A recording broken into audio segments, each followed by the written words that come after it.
Yes, yeah. Good afternoon, Senators. At the break on the debate of the budget, I think Senator Michael Darville was speaking, so, sir, we would ask you to continue. Thank you so much, Madam President, and welcome back. Madam President, during the break, me and the Attorney General had a moment to discuss a few things, and he pointed out to me that during my presentation, I made reference to one of the senators and his contribution, and clearly indicated that he said an untruth. And we've come to an agreement that the point that I was making, that in his presentation, there were some inaccuracies. And so I think I would go with the inaccuracies so that I can move on. Yes, and so we would move on.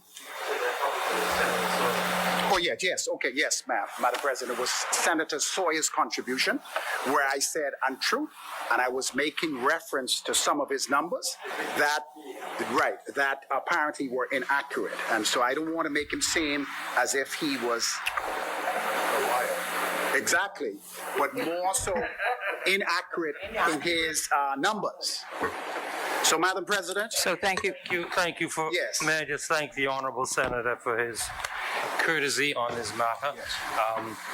This is a house, a chamber where we try not to get down, below the belt, if you will. Yeah. And I thank you for your courtesy in clarifying that issue. Thank you so much, AG. I would just like to say, Senator, that I support the AG's comment, and I'm very thankful that you saw fit to make the clarification. Yes, I would definitely do that, because on coming to this place, Madam President, I made it very clear to myself and my family that I would try to be an honorable person and try to do things in order.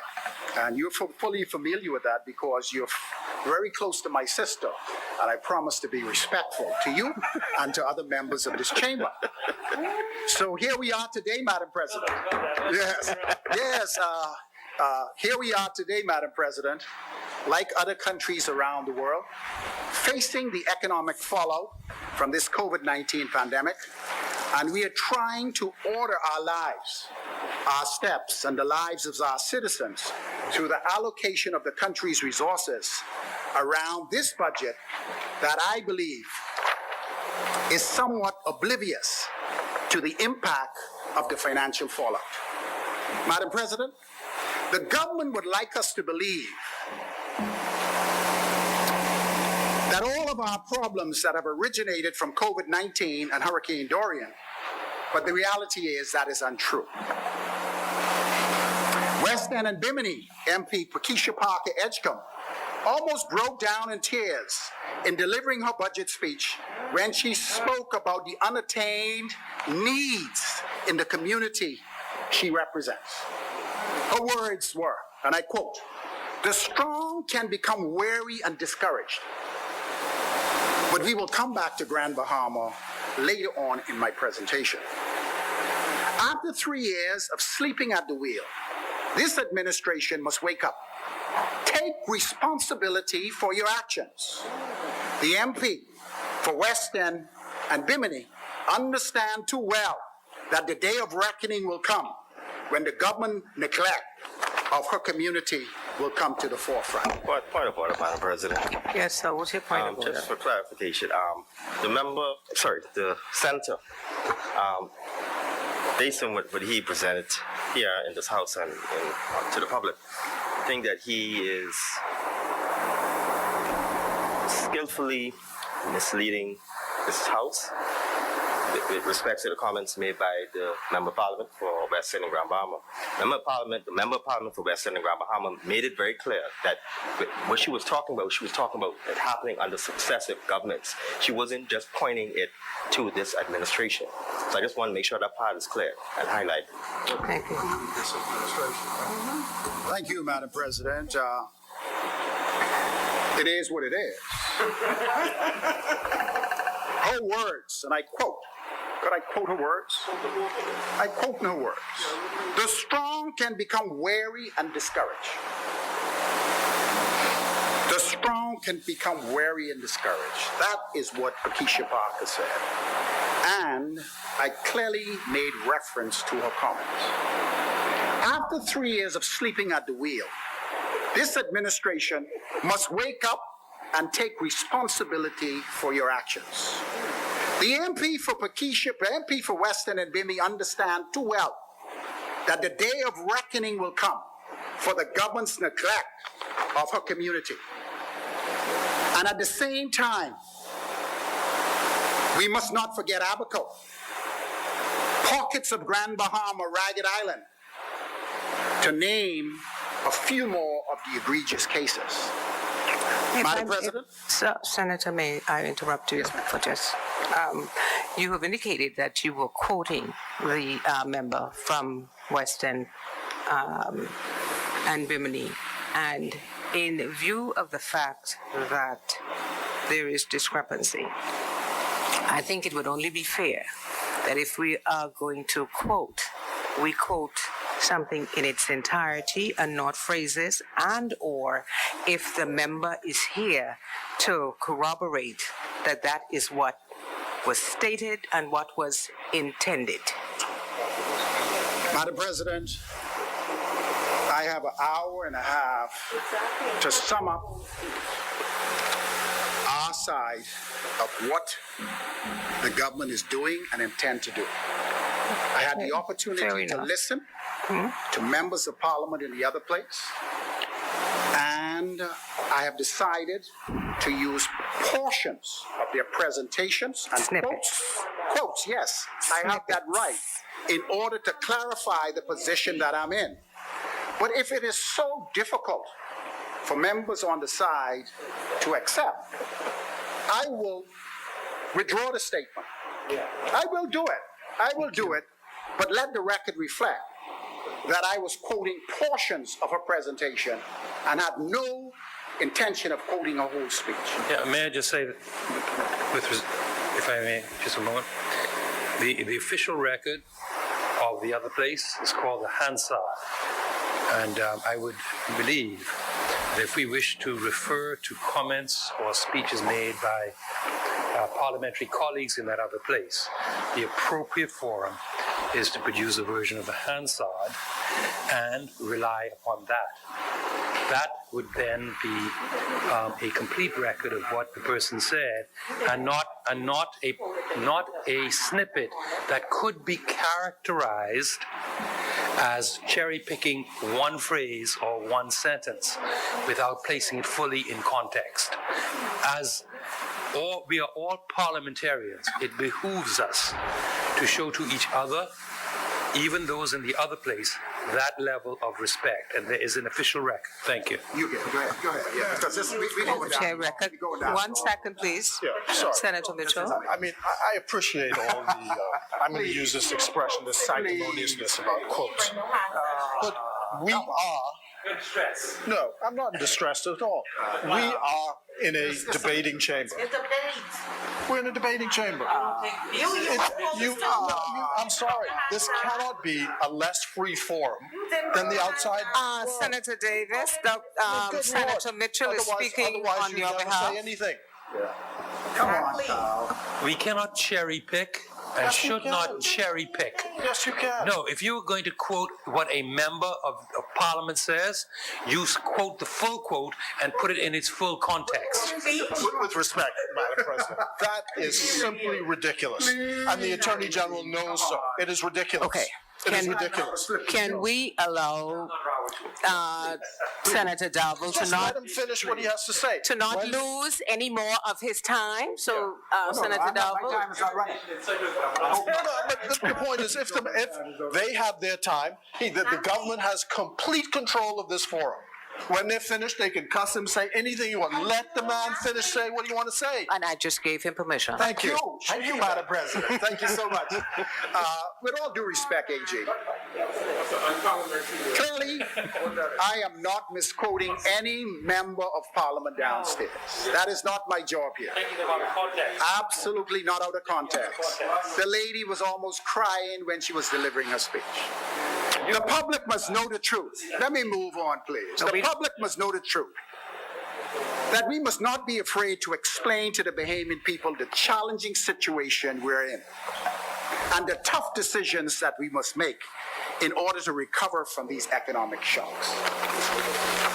While we do support some of the initiatives to reduce bureaucracy, increase efficiencies in all ministries, more emphasis must be placed on diversifying the economy, reducing the $1 billion food import bill, and the allocations of mere $6 million to the Minister of Agriculture to achieve that objective is a drop in the bucket and proves that this administration is not serious about feeding the nation or the 6 million plus tourists that visit our shores before COVID-19.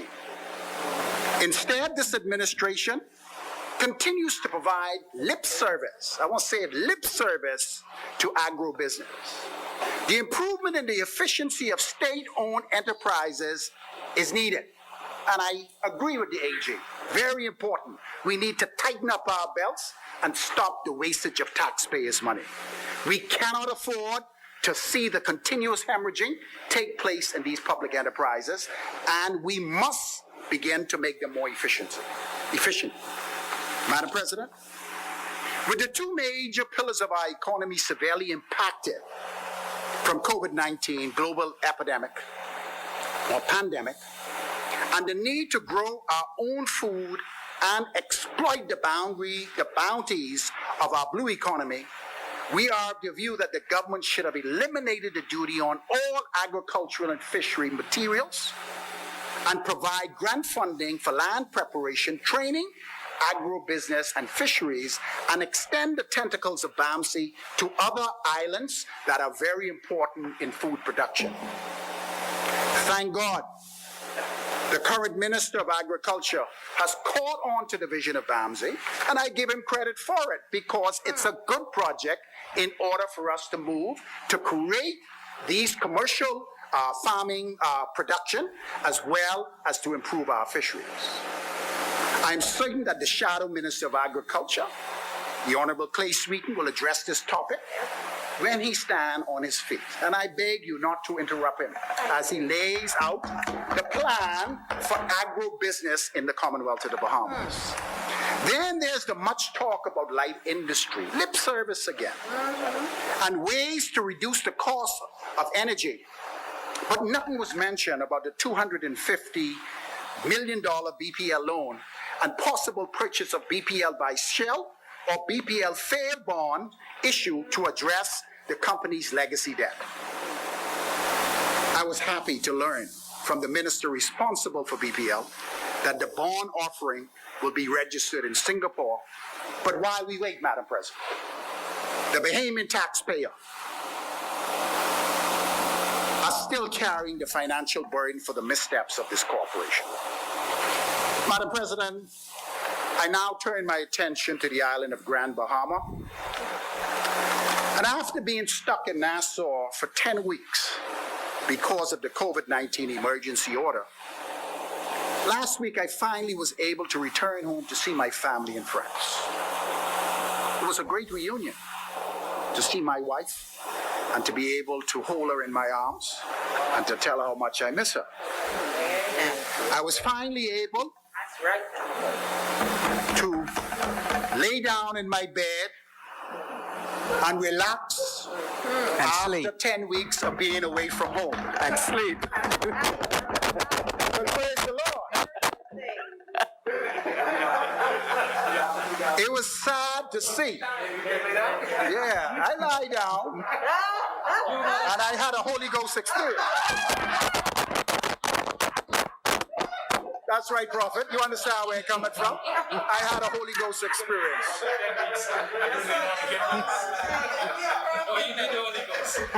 It was sad to see the state of the Grand Bahama International Airport when I touched down on Western Air. The airport is in a complete mess, Madam President, and part of the taxiway leading to the domestic terminal is in need of immediate repair. I could see Western Air trying to get to their terminal and the jet bouncing, creating damage to their equipment. We need to get that fixed, Minister.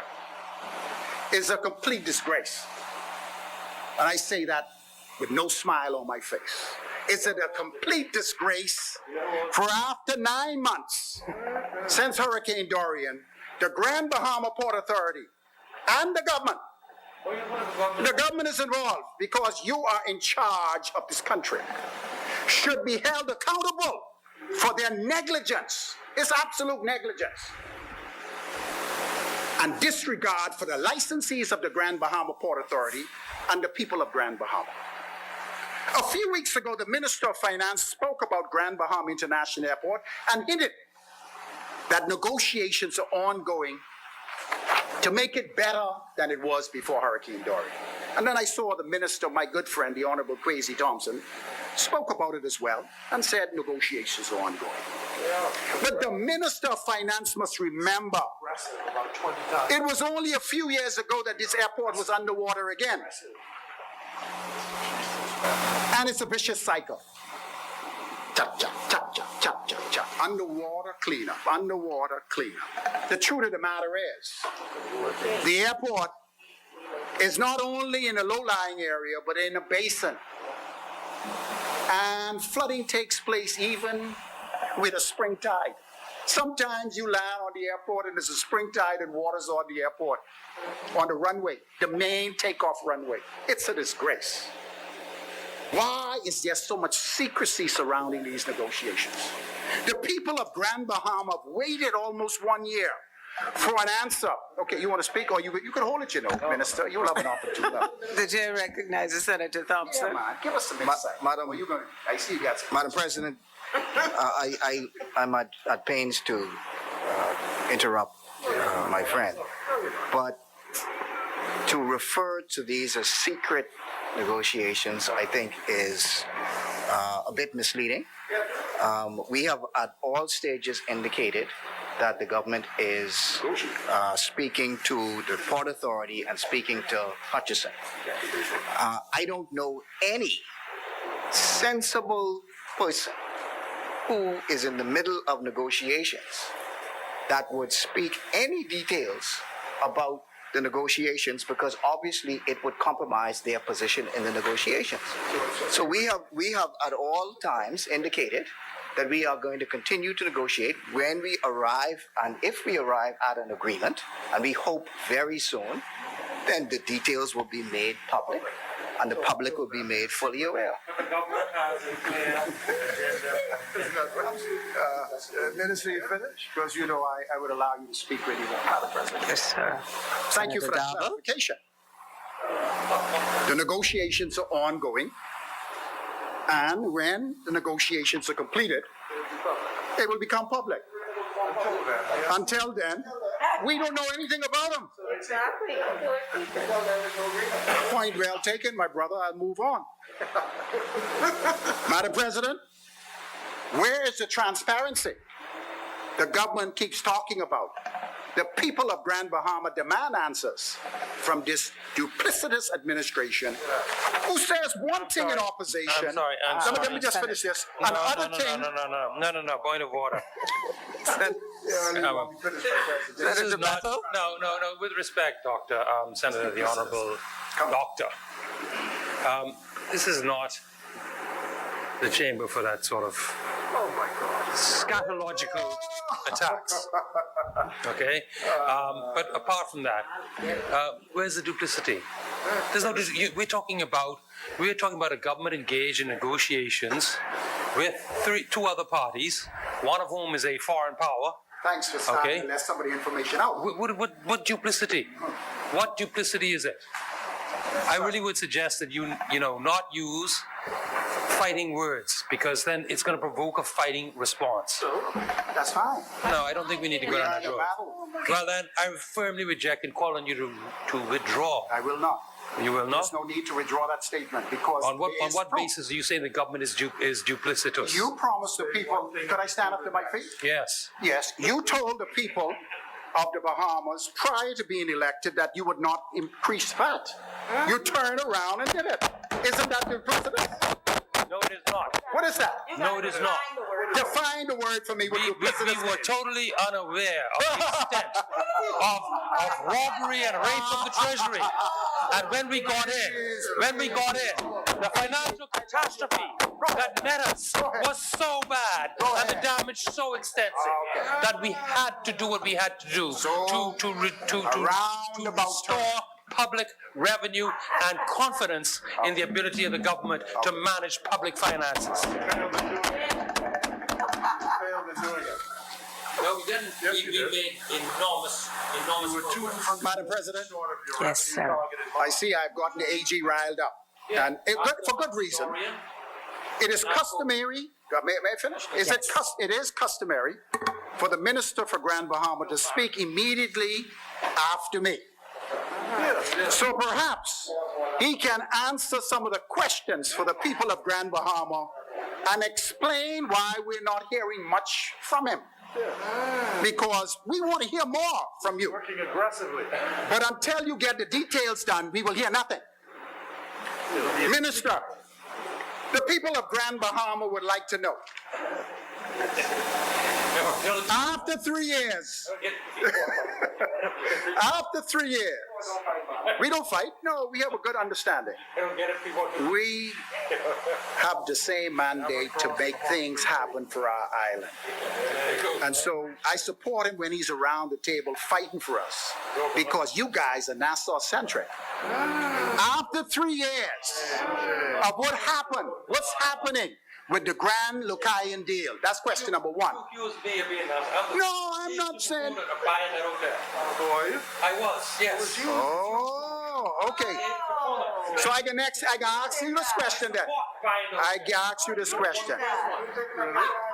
And it's true. If it's true. Yeah. I've heard today that some of the line staff at the hotel have been terminated. And if it's true, please let us know. Okay. Is the government purchasing the Grand Bahama International Airport? If so, how much? If it is not so, who will be buying it and how much? Did the Grand Bahama Port Authority in Hutchison Whampoa collect the insurance money for the damaged airport? And if so, how much? Is the airport still insurable? Because you're in negotiations. I believe you could release that information to me, and I hope that's not confidential and could affect the deal. Right. Okay, because it's been underwater 3 times, and the claims have come back 3 times. So 3 times is the law. But I'd like to know, what is happening with the Grand Bahama Investment Bill, and why it has not hit this place or the place downstairs? Is the government still negotiating with the Port Authority on behalf of the Bahamian people? What's happening with the heads of agreement left behind by the Progressive Liberal Party? We did a head of agreement in our negotiations with the Grand Bahama Investment Incentive Bill. There is a negotiation. What about the land that was supposed to be given back to the people as part of the negotiation? Well, you're not aware of that. What about the money the port owes the Bahamian people? No, but you know, these informations of public knowledge. All it takes for you ministers to dig it up. I'm asking you because these were left in place. Maybe you may not be able to answer them now, and I'm not going to hold that against you, and the people of Grand Bahama wouldn't hold that against you. But these are things that were left in place, and we'd like to know. You had no signed agreement. Listen to me. Let me. You say don't direct the questions to you, and now you want. I'm speaking to the minister. What about the money that's owed to the Bahamian people for failure to meet the contractual agreement under the Hawksbill Creek Agreement? What did the Bahamian people get from the Grand Bahama Port Authority and Hutchison Whampoa for this extension of tax agreements? Is the government negotiating with the Grand Bahama? You will tell us when you get to your feet, because I don't know. We ain't hearing nothing from you. No. You stop it. You stop it. You stop it. You ain't doing nothing. Senator Thompson, Thompson, you will have are the going to opportunity have an to speak. opportunity to. And I will try to refrain myself. Madam President, Yes, sir. I'm big enough We to say- recognize you. that I apologize, and I will answer the senator when I speak. Appreciate it. Such an Appreciate honorable it. man. Why are the residents of Grand Bahama still paying the Grand Bahama Port Authority for brackish water? No, I'm sorry. Point of order? The honorable member suggested that this government has passed some enactment for Freeport. No, I never said it No. did.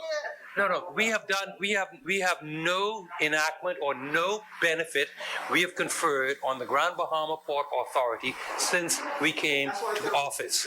So it is an improper suggestion that the FNM government has given something to the Grand Bahama Port Authority for, in essence, nothing.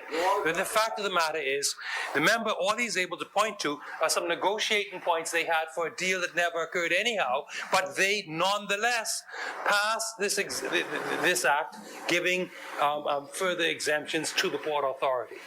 AG, thank you for the clarification. Madam President, the Grand Bahama Investment Incentive Bill was brought for repeal, and a new bill was laid on the table that has never come to the House. We're waiting to find out what you do. Did you not do that? You didn't do that? Did you not? You said it in the speech from the throne. You acted on it in the House of Assembly, and you leave it sitting collecting dust. We want to know why. Why is the resident of Grand Bahama still paying the Grand Bahama Port Authority for brackish water after all of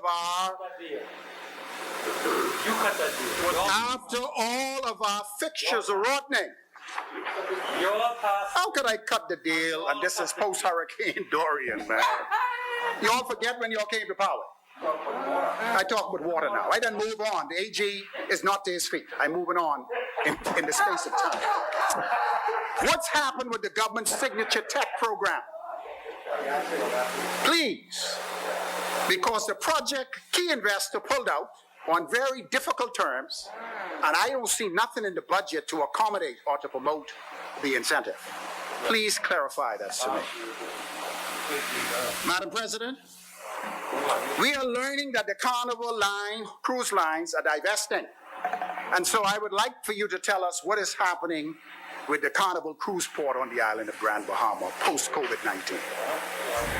Madam President, Minister Thompson is a great guy and a very likable person, and we have a good understanding. And I endorse everything the Ministry for Grand Bahama is supposed to represent. But after 3 years, I asked the government to point out to the residents of Grand Bahama at least two. I was going to say one, but I think I know of one that is resonating.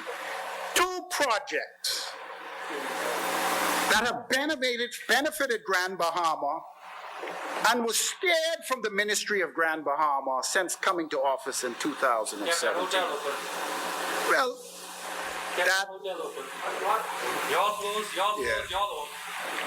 then I asked the question.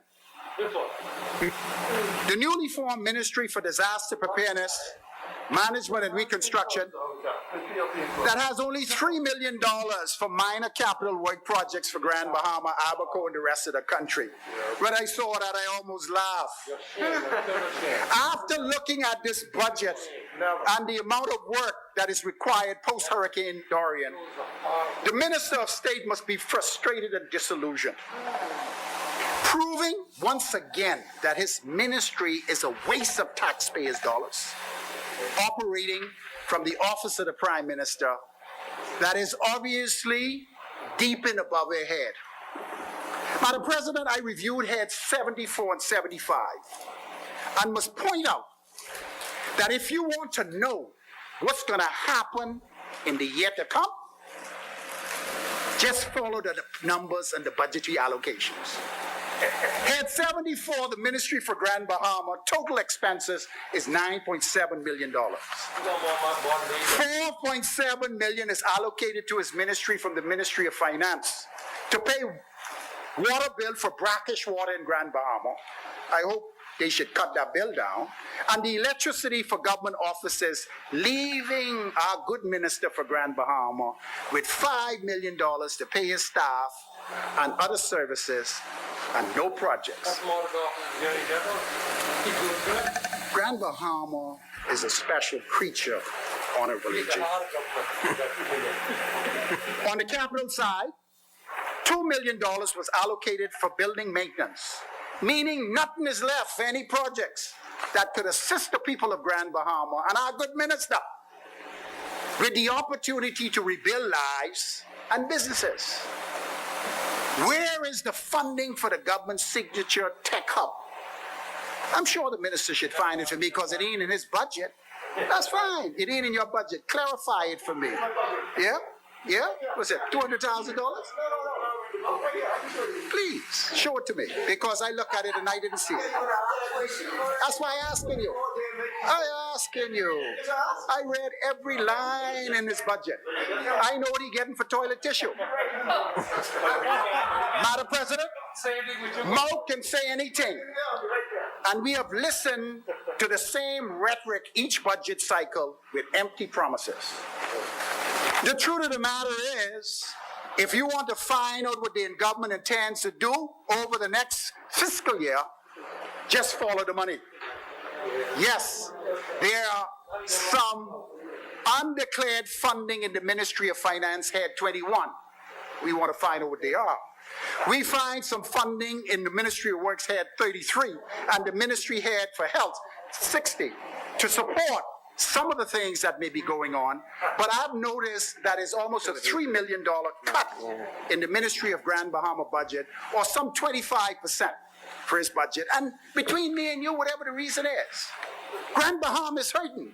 And if you were able to save on electricity bills, if you were able to save on water, if you were able to save with travel, I believe that money should have stayed there and helped some of our entrepreneurs. Madam President, I always said that there was no need for the Ministry of Disaster Preparedness and Government Reconstruction, and it's proven itself to be no more than an F&M PR stunt and a complete waste of taxpayers' money. Absolutely waste. The portfolio for this ministry could have easily been given to our honorable minister. Give him 2 hard-working parliamentary secretaries. One in Abaco, one in Grand Bahama. That's where the bulk of the damage is. And I believe you have done a better job. After reading Head 74, and this is the sad part, after reading Head 75, sorry, Minister, because I have already left you, I am to another Minister of State. Item 211101, personal emoluments, is obvious to me, who've been in the public service and who've been in this place for more than 10 years, that this ministry is still in the conceptual stage. The minister does not have an adequate team, and the Minister of State appears to be working from his briefcase. Now I understand, Honorable AG, why nothing is being done in Abaco and very little in Grand Bahama. He is underfunded and understaffed. $10 million allocated for debris movement or management. $2 million for national disaster recovery effort, a drop in the bucket. $1 million for hurricane precautions. And finally, $3 million. Who've been to Abaco recently and walked the ground in Abaco? $3 million couldn't even get you 1 mile from the airport. It's sad. It's a drop in the bucket. And when I look at the devastation for Abaco and Grand Bahama, this allocation can't even handle 10% of the capital works project and the necessary infrastructure repairs. It's an absolute disgrace. And I see why the people of Abaco are so upset, because they have been neglected.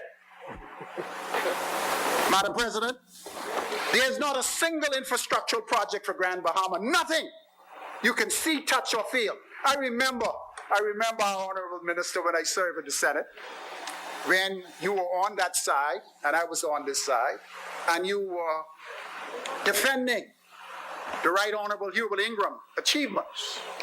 You always said to us, what could you touch, see, or feel? I turn the question around.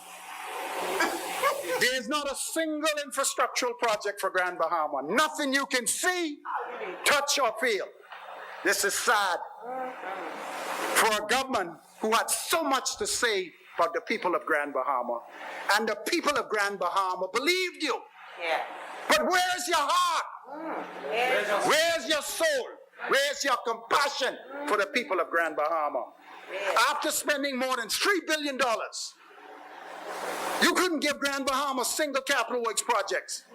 The only thing you're talking about is the botched, overpriced Grand Lucayan deal that you can't close.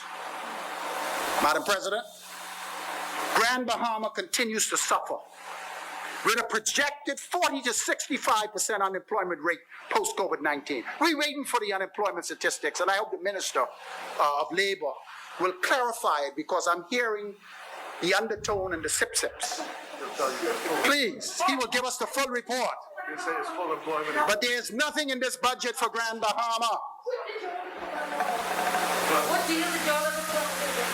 Same old, blame the PLP. You're in charge. You're in charge. Y'all forget who in charge. Hey, we done been out of office from 2017. Y'all still talking about the PLP? Tell us what you're doing. Madam President, can you protect me, please? Because apparently I can't plow through what I have to. Madam President. Plow on, Senator, Thank plow you. on. Madam President, I now turn my attention to healthcare. Let me say from the onset, that's it. No, I leave that alone now. No, I only have a certain time frame. I would like to speak for 3 hours on Grand Bahama, but I only have a half an hour for Grand Bahama, half an hour for healthcare. But that's what you're designed for. Because it's about time we hear from you. Because we ain't been hearing from you. So this is your time. Don't let him distract. Let me say from the onset, Madam President, on behalf of the Progressive Liberal Party, we express profound gratitude to the healthcare workers across our country for their hard work and dedication before and during the COVID-19 pandemic. These men and women have been putting their lives at risk every day to save lives across our country, and they deserve sincere gratitude. On behalf of all of us, I would like to commend them.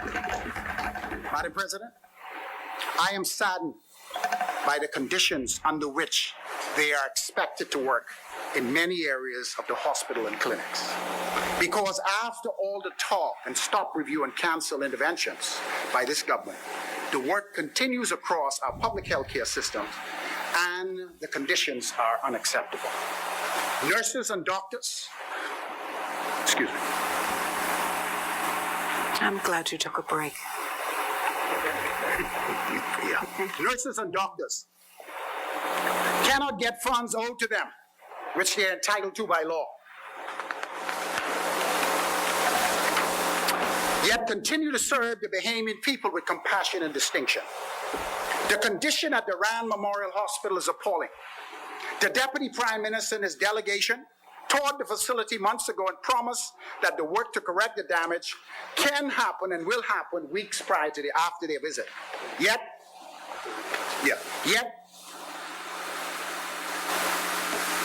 as we speak today, at the beginning of what is expected to be a very active hurricane season, the people of Grand Bahama have no definitive date for the completion of this essential healthcare facility.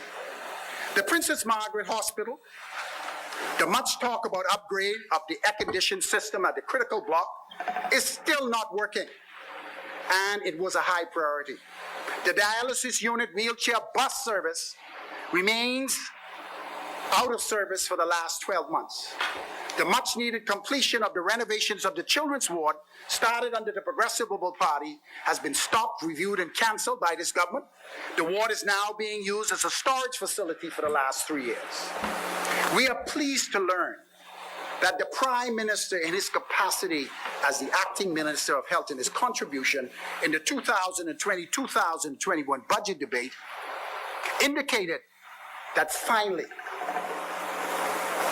that the pediatric unit at the PMH, the old operation theater, the old male and female surgical unit 1, the accident emergency department, of which completed architectural drawings have been done prior to our departure in office in 2017 that would have transformed A&E, is finally on the drawing board. And I thank the government for finally focusing on these needs in healthcare. Madam President, sadly, we heard nothing about the High Rock Clinic. That is a tent facility for those residents that was completely destroyed from Hurricane Dorian. We heard nothing about the 62,000 square foot Freeport Community Clinic. The land for this Freeport Clinic was donated by the Grand Bahama Port Authority as part of the tax negotiations and was subsequently, I shouldn't say given, subsequently leased or handed over to the medical school that was supposed to break ground about months ago. The architectural work was completed by the Beck Group and were tentatively approved by the Grand Bahama Building Department. In fact, Madam President, the essential project went to tender under the Progressive Liberal Party prior to us leaving office in 2017. Medical school. No, the Freeport Community Clinic, not the medical school. The medical school was under your watch. You made the statement that it was coming. You gave the land that was allocated for the Freeport Community Clinic and the hospital to them. Much work was done by a Spanish Yeah, it went. Yes, I think it went to tender. If I'm not mistaken, Minister, all of the documents, I need to clarify it, and from my recollection, all the documents, all the contractors, the quantity surveyor was there, all of the architects were there presenting the documents for these individuals to bid on the job. I assume it might have went to tender, but the tender may have not been completed because I can recollect the entire process. Much work was done by a Spanish consultancy healthcare infrastructure firm called Giza World. It was engaged by the Ministry for Grand Bahama and the PHA to refresh the Ministry of Health old Dorset report that outlined the need for a new 150-bed hospital for Grand Bahama and the new Freeport Community Clinic. But unfortunately, this was all stopped, reviewed, and canceled by the Free National Movement and the former Minister of Health on coming to office. Yesterday, in one of the dailies, there was a quote from the Prime Minister as saying that $21 million of the $30 million was allocated for the reconstruction and renovation for the Rand Memorial Hospital. I hope that's the case, because if that's the case, that is good news for the residents of Grand Bahama, because in the heads, it points to $9 million for the renovation of the Grand Memorial Hospital. But the Ministry of Health Capital Works budget heads 60 indicated that some $9 million was allocated for the Rand Memorial Hospital, $9 million for the upkeep of the community clinics throughout the Bahamas, and $21 million for hospitals, mainly the accident emergency and the Princess Margaret Hospital and medical facilities. Again, I'm sure the Minister for Grand Bahama, the Minister of State, or when we go into the heads, will clarify this, because the people of Grand Bahama need to know the exact figures. No, what we're saying is $21 million in the heads was for hospitals and medical facilities. $9 million was for Grand Bahama, $9 million for clinic renovation throughout the country. Okay, you can clarify. Mr. Chair recognizes Senator Thompson. Thank you very much, Madam President. Madam President, the Senator and myself had a discussion earlier today. I made some inquiries. The Prime Minister did indicate in his communication that $21 million in a phased approach is allocated for the Rand Memorial Hospital. The question was raised that in the heads, it indicated that there was $9 million that was specifically allocated for the Rand Memorial Hospital, and the question was about where the additional funds were going to come from to make up the 21. I inquired from the Ministry of Finance. The Ministry of Finance clearly said there are two allocations. There's an allocation of $9 million that is specifically for Grand Bahama, and there's a separate allocation for hospitals that has $21 million. And they indicated that the balance of the funds of the 21 comes from that head, which is a general head that speaks to hospitals. So it is very clear that the $21 million is in the budget. It is partially in the portion that deals with the Ronald Memorial Hospital, and it is partially in that deals with hospitals generally. So there is no misunderstanding with respect to that. And Madam President, I am so thankful that our Prime Minister set $21 million aside for Grand Bahama and the Ronald Memorial Hospital. Thank you, Minister, for the clarification. It's not so clear in the budget, but I appreciate you have now made it clear not only to me, but the residents of Grand Bahama and the entire country. And so we'll be following it, and we're going to be looking for it this year and before this budget year is over. Madam President, I've listened to the former Minister of Health, to the things he left in pace before admitting office, particularly the so-called PPP projects for the expansion of the Princess Margaret Hospital and the new hospital in Grand Bahama. But it's all wishful thinking. And the former minister must know that you get an opportunity to do it, and if you don't do it at that opportunity, it didn't make sense talking about it. But I must remind him and members opposite that in the last 3 years that you served the people of this country, the Ministry of Health, medical infrastructure throughout the country deteriorated, and the delivery of quality healthcare services as a result of the deterioration was compromised. The failure of the part of the PHA to maintain, upgrade the hospitals throughout our country and to put in place the necessary medical infrastructure for our healthcare professionals to work was neglected. It's inclusive of the 3 hospitals, our clinics throughout the Family Island, and indeed, Madam President, the transformation of our public healthcare infrastructure. All of these plans were left in place in 2017, and many of these plans were executed prior to us leaving office. Madam President, prior to leaving office, the PLP commissioned a study to assess the state of readiness of all clinics across our country prior to the launch of national health insurance. At that time, it was discovered that immediate work was necessary to 19 of the 40-plus clinics scattered across New Providence, Grand Bahama, and the Family Islands. Immediate work began by the Progressive Liberal Party at our polyclinics in Nassau, our major clinics in the Family Island, including the 2 mini hospitals in Abaco and Exuma. Finally, this report that we commissioned prior to leaving office has been dusted off, and we welcome the much-needed upgrades at the Elizabeth Estate and the South Beach clinics for urgent care and for the completion of works at the clinics in Eleuthera, Sandy Point, and Moores Island, as indicated by the Prime Minister in his position as Minister of Health.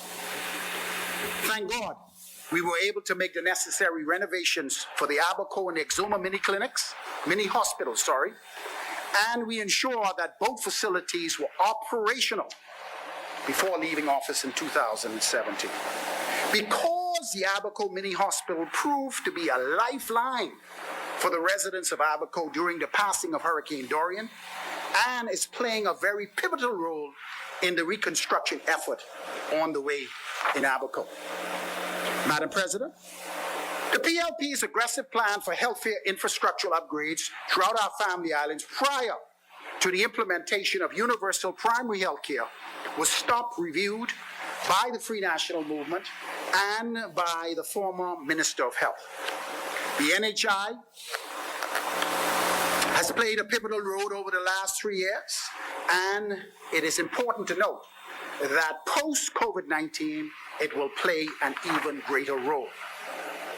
Madam President, Hurricane Dorian and now COVID-19 has changed the Bahamas and the way we have come to enjoy the way we live in our country.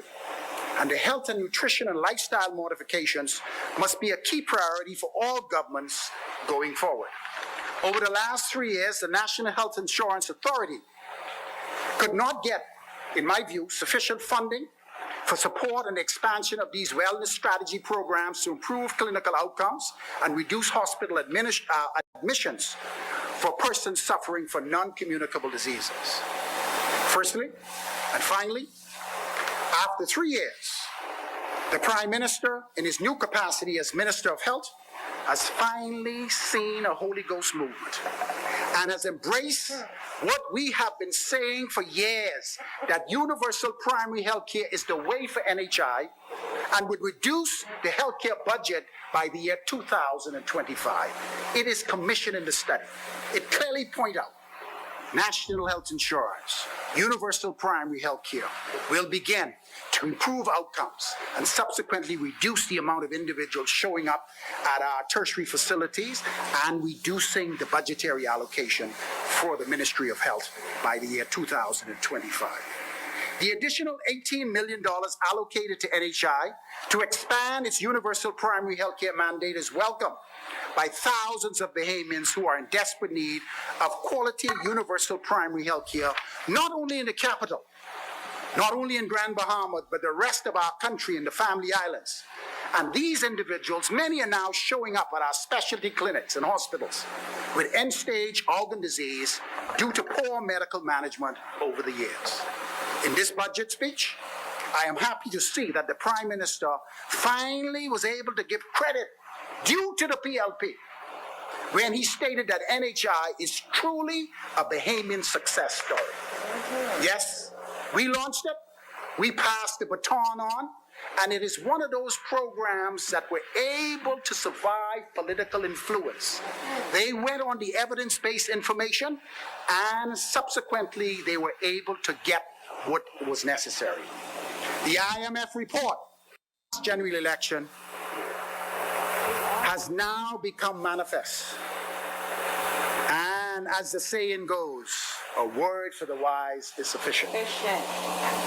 Finally, Madam President, as I take my seat, we must admit that the double shocks from Hurricane Dorian and COVID-19 has changed our way of life. While the period of lockdown, I had an opportunity to look deep inside, to look what is necessary for me to try to make a better way and a better life for my family post-COVID-19, and had an opportunity to reflect on how good our country is and what is so good about the core values instilled in us from the previous generation. The economic fallout from the aftershocks will be felt for many years ahead of us. And we must work hard as a people to climb our way out of the economic challenges we currently face. Yes, we believe that tourism sector will, over time, rebound. And if the pre-COVID numbers can take place, it could possibly be as a result of a new vaccine or even if there's herd immunity. But as we move to rebuild our country, it's imperative that we do not forget our young people, give them the opportunities that they truly deserve, and we must craft new policies that will assist businesses to get back on their feet and young entrepreneurs to execute new business ideas, to create opportunities for them to be able to perform on the global stage and to be able to provide for their lives, their families, and to lift our country from where we are to where we need to be in the years to come. Thank you, Madam President. God bless you all, and God bless the Commonwealth of the Bahamas.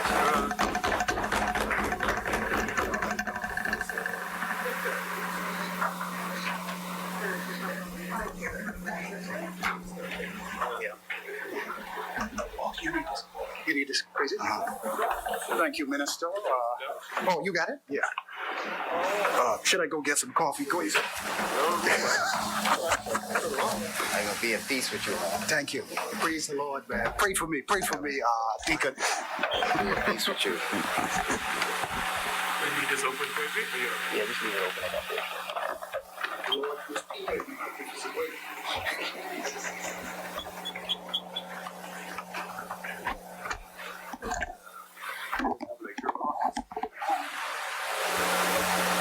Madam President, thank you very much. It is is again a privilege, and I mean that sincerely, that it is a privilege to once again stand in this place to serve the people of the Bahamas. Madam President, I just want to take an opportunity to do a couple of personal things. One is to recognize and congratulate my daughters, Jaden, Jayleese, and Jamie, and Janae.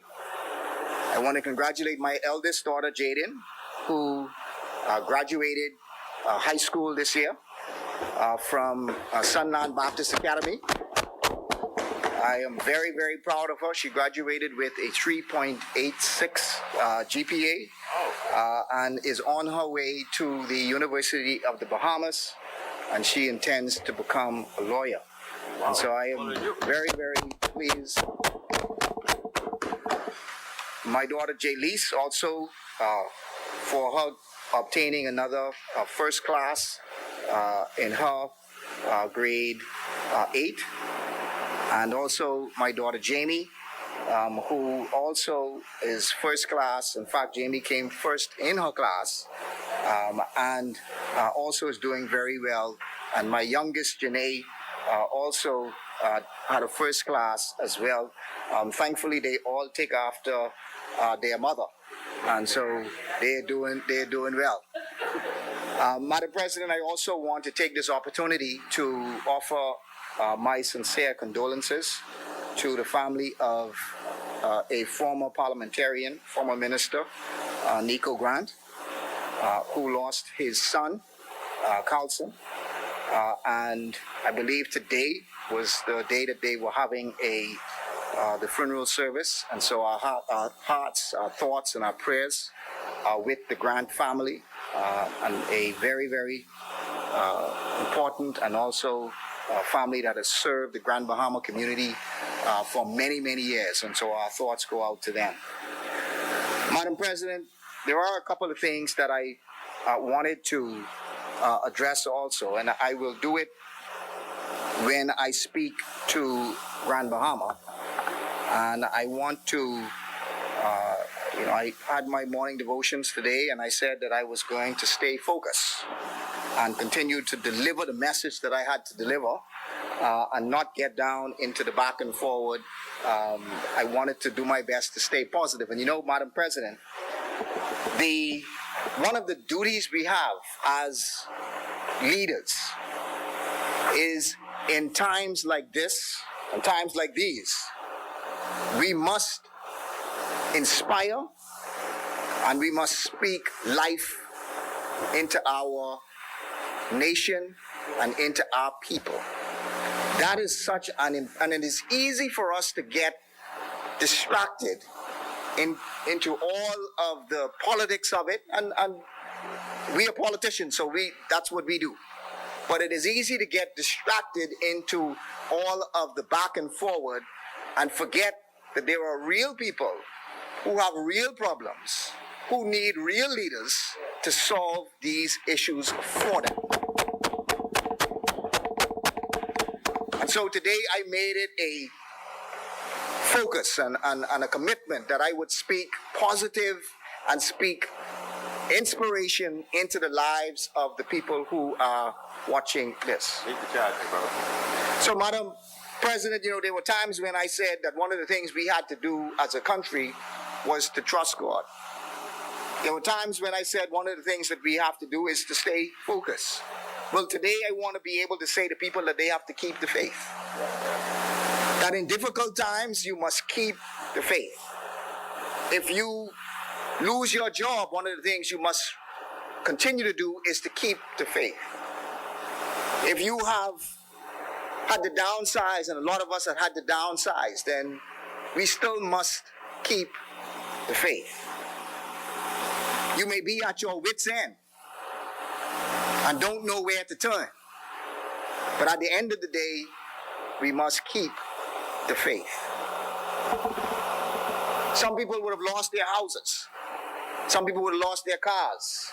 Some people would have gone through all manner of difficult times. But one thing I want to be able to speak into your life today is that you must keep the faith. Madam President, as I open up,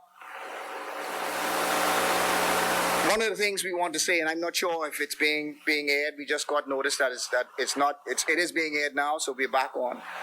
But I want to be able to say that also this presentation is being streamed live on our Office of the Prime Minister Grand Bahama Facebook page, and I'm going to be talking about a number of websites and addresses, and we want to let the public know that if you missed them, that you are able to go on our Facebook page right after I speak, and you will be able to get all of the information on the website page. Madam President, it bears repeating that in this fiscal year, the Bahamas has experienced two of the most devastating events that could have ever been imagined. And don't mind the other side who wants to dismiss this. Don't mind the other side who wants to make you believe that these were not two of the most horrific, catastrophic events to occur in our country within 10 months of each other. Madam President, people were also devastated by these events. We cannot ignore and we cannot just gloss over the fact that there were people who were devastated by these events. Yes, we lost buildings. Yes, we lost cars. Yes, we lost houses. But the continual focus must be on the people. Madam President, this is more than a slogan. It's more than a bumper sticker. Now must truly be the people's time. And you know something? We don't run away from this theme, but we run towards it. We embrace this theme that we've had. I believe it was actually God inspired that he said it was the people's time, because he knew that we were going to have to go through the struggles that we are going through now, and that we have to stay focused on the people in this crisis. So when they mock us and say, oh yeah, it's the people's time. When they mock us and say, oh yeah, you know, remember it was the people's time, I take that to heart. I take that to heart, because the theme, it is the people's time, should inspire us in every decision that we make. It should guide us in every decision that we make. So when we sit around the table and make decisions, when we as leaders talk about what we're going to do and how we're going to do it, we must always be guided by the theme that got us here. We must be guided by the theme that caused the people to turn to us in their time of need. We must be guided by the theme, it's the people's time, because now more than ever before, it has to be the people's time. Madam President, as countries around the world scramble to right themselves with this COVID-19, they like the Bahamas will all be fighting in order to restore their economies. I say the time is right for us to bring even more focused attention on an emerging, dynamic, and fast-growing sector. That is the information communications sector. I want to recognize, Madam President, the hard-working staff at the Department of Transformation and Digitization, or DTAD, including the staff at DTU, the Digitization Transformation Unit. I've recently been given the oversight of this area, and DTAD is evolving and has now embarked on an entire digital transformation for our government. Madam President, the other side asks for a vision. In fact, as it was said, he actually quoted the scripture that said that if you don't have a vision, that the people will perish. But Madam President, I just want to tell him the vision that I see. Madam President, I see a new digital Bahamas. Okay, all right. But it is a new digital Bahamas with people at heart.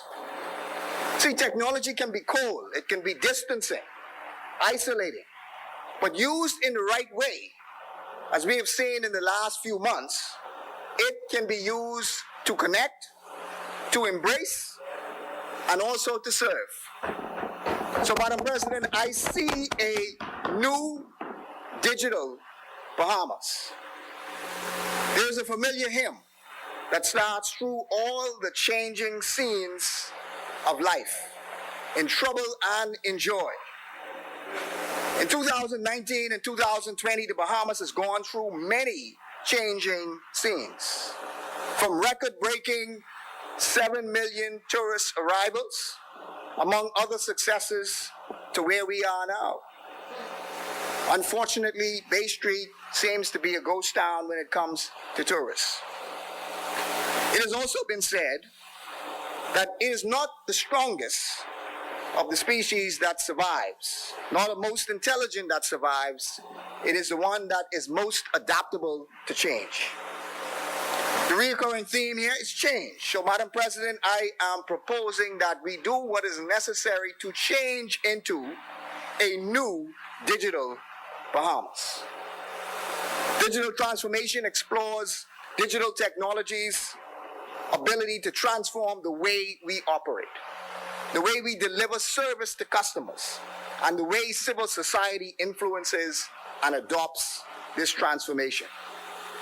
So our approach will include systems of intelligence built on the engagement of employees and customers. And one thing we have to break this down to, but it is not just about technology. It is not just about bringing technology to people, but it is really about serving your citizens.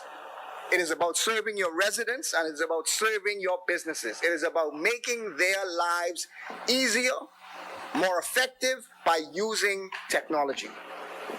It will include the optimization of operations through a mix of streamlining and changing processes and procedures and amending legislation as necessary. Madam President, it will include the change in a look and feel and working of products. Products such as, we are looking towards having an electronic driver's license that's on your device, like a phone or a tablet. We are looking to have a smart digital identification on a medium that is portable and readable by those who are authorized to see it, like your banks, your credit unions, or insurance companies, utility companies. Yes, we understand the challenge of digital literacy. We get it. We understand that that is going to be a challenge. Not everyone can use a computer. Not everyone is familiar with the internet. But half of the key elements to transformation are people related. Neither will be left behind. Madam President, in taking the customer-centric approach, the new digital Bahamas must look at the stages of life from infancy to adolescence, from adulthood to dying and death. At each stage, we must look at what government service is required and examine the digital transformation for that service.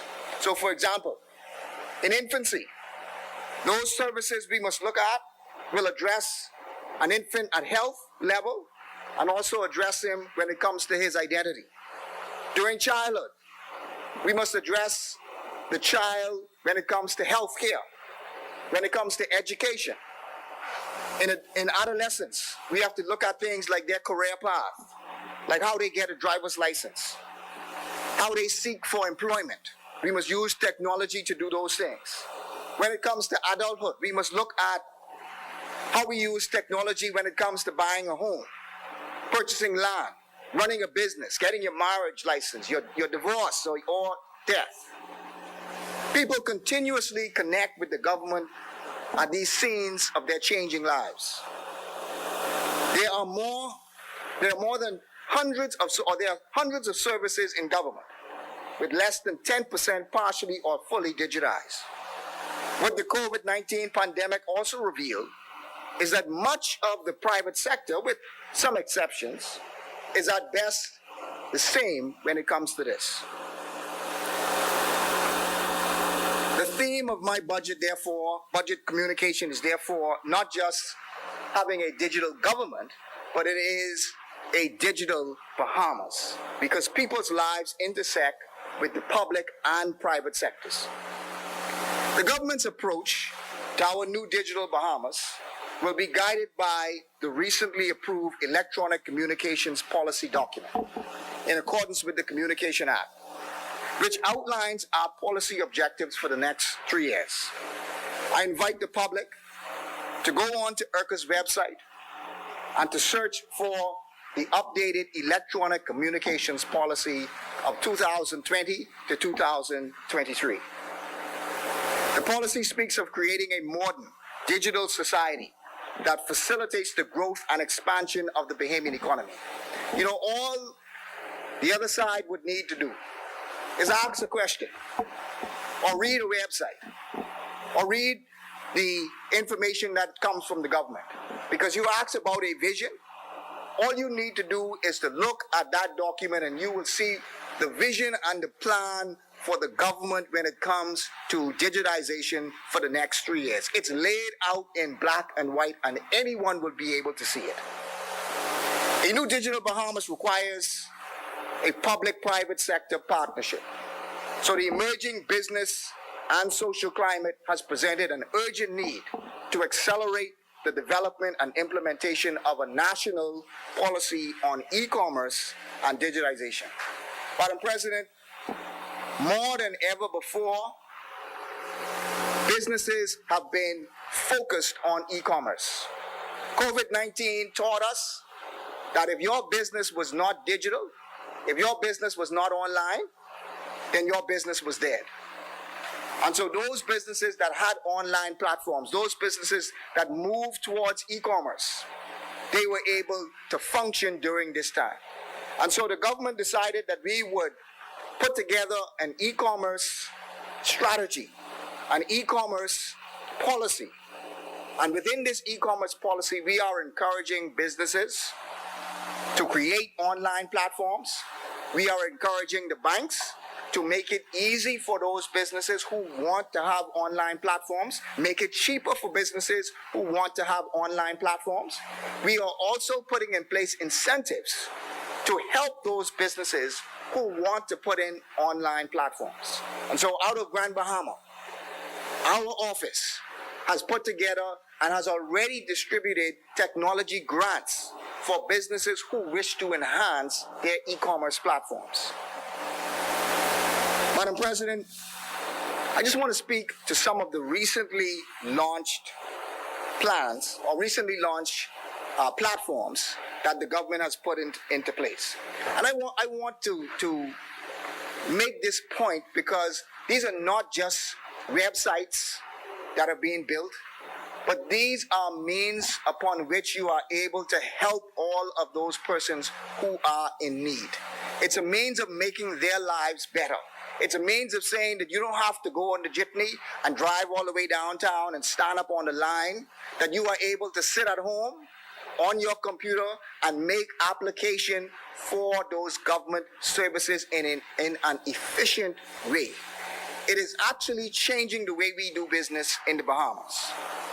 So, Madam President, recently, the Ministry of Social Services and Urban Development, in conjunction with our department, launched its Promise program to help the rapidly increasing numbers of persons applying for assistance since the hurricane and also since the pandemic.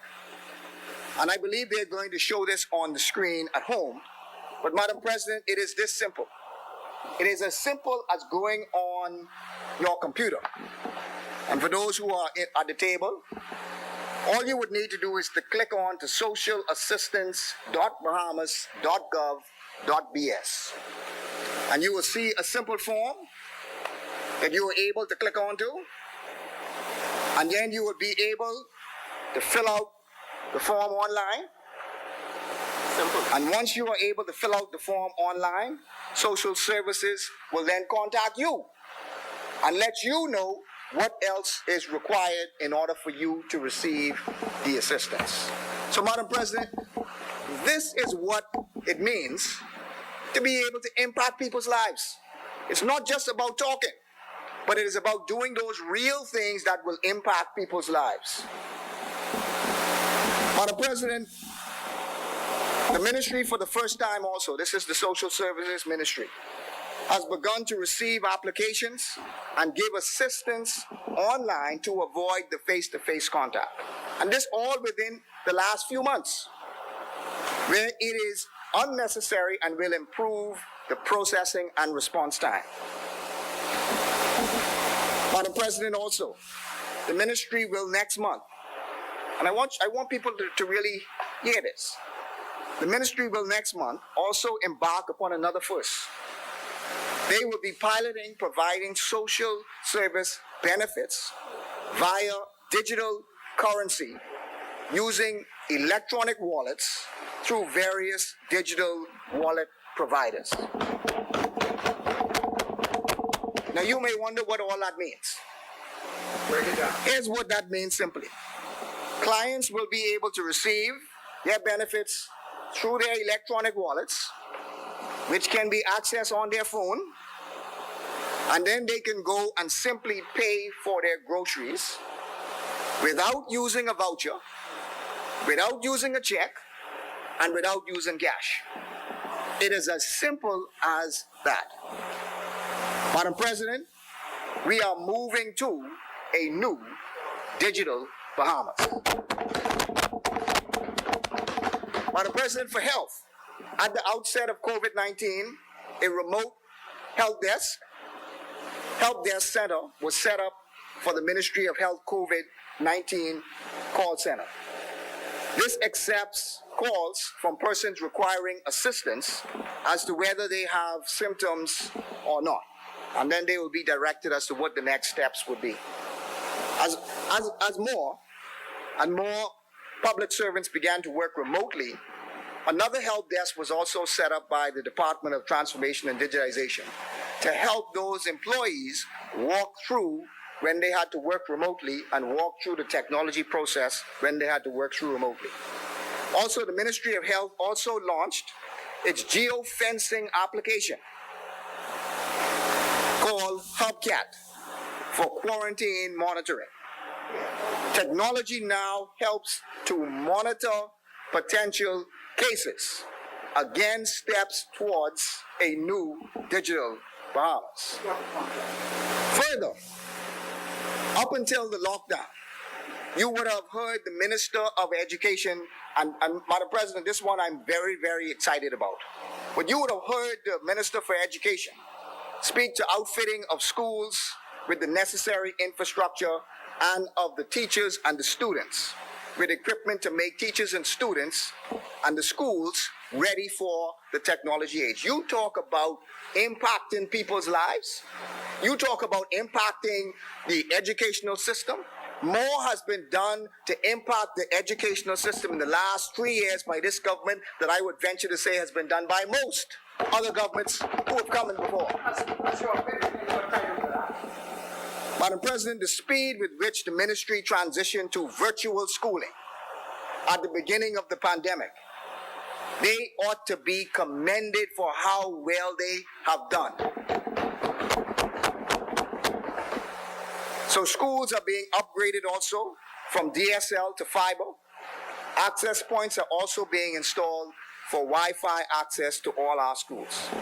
Madam President, again, when it comes to accessing the virtual school website is bahamasvirtuallearning.com.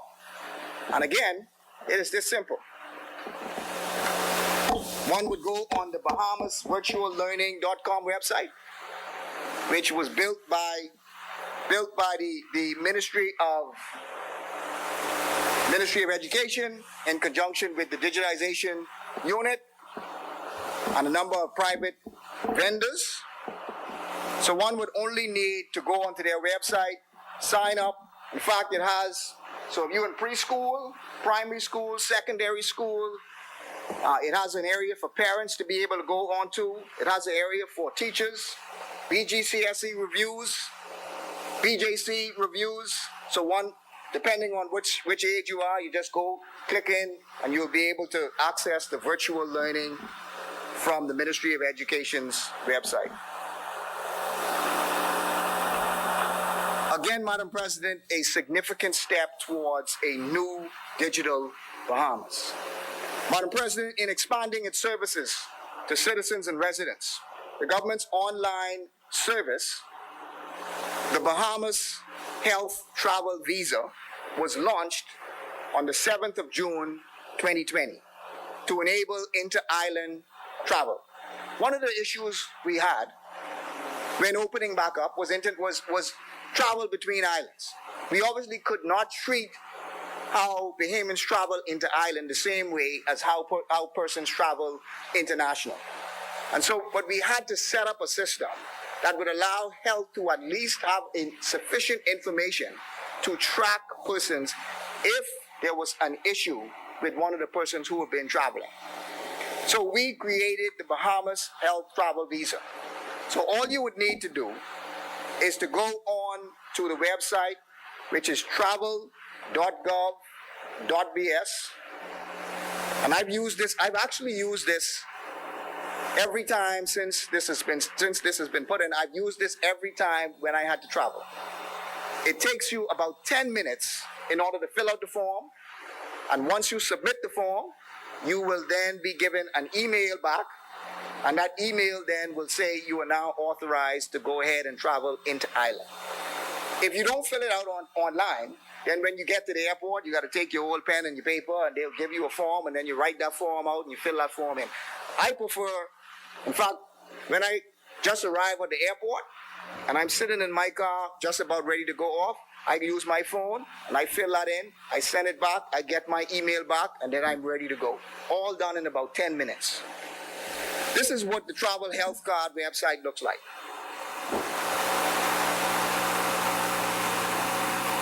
It's clear, and I believe they are playing a demonstration of it, but it's clear. If you are traveling domestic, it has a big domestic sign, and we even use the color yellow, so that tells you we're not biased. If you want to go international, so those persons who are coming back international, then all they would need to do is click the international, and then they would fill out the form on international, and then they would go ahead and they would get their email as well.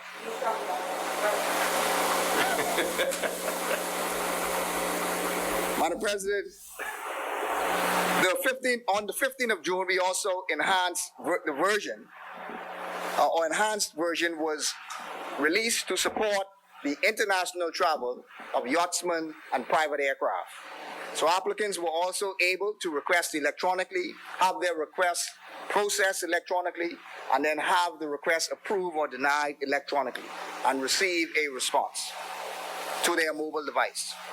As up to Saturday, the 20th of June, the site has been used by 2,643 international travelers and 2,266 domestic travelers.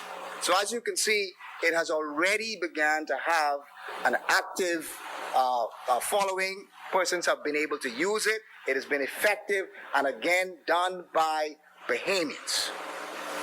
The next version will be launched in time for the 1st of July open date, and this service can be expected to evolve as the requirements for COVID-19 coming into the country evolves. Madam President, this one also is a special one. You would recall earlier this year that the passport office was trending to long lines and wait times. We accelerated the development and launch of the new renewal of e-passports online. It has gotten rave reviews, and we invite persons to visit the Ministry of Foreign Affairs website, which is mofa.gov.bs, and follow the link to passport renewals.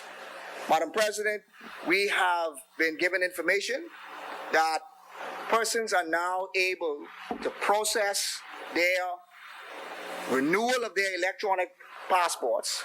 So you can then again, you can sit at home, go onto the website, fill out the form. It allows you to upload your expired passport. It allows you to pay the fee online. They will give you a notification as to when your passport is ready. And then all you would need to do is to attend the office just to pick up your completed e-passport.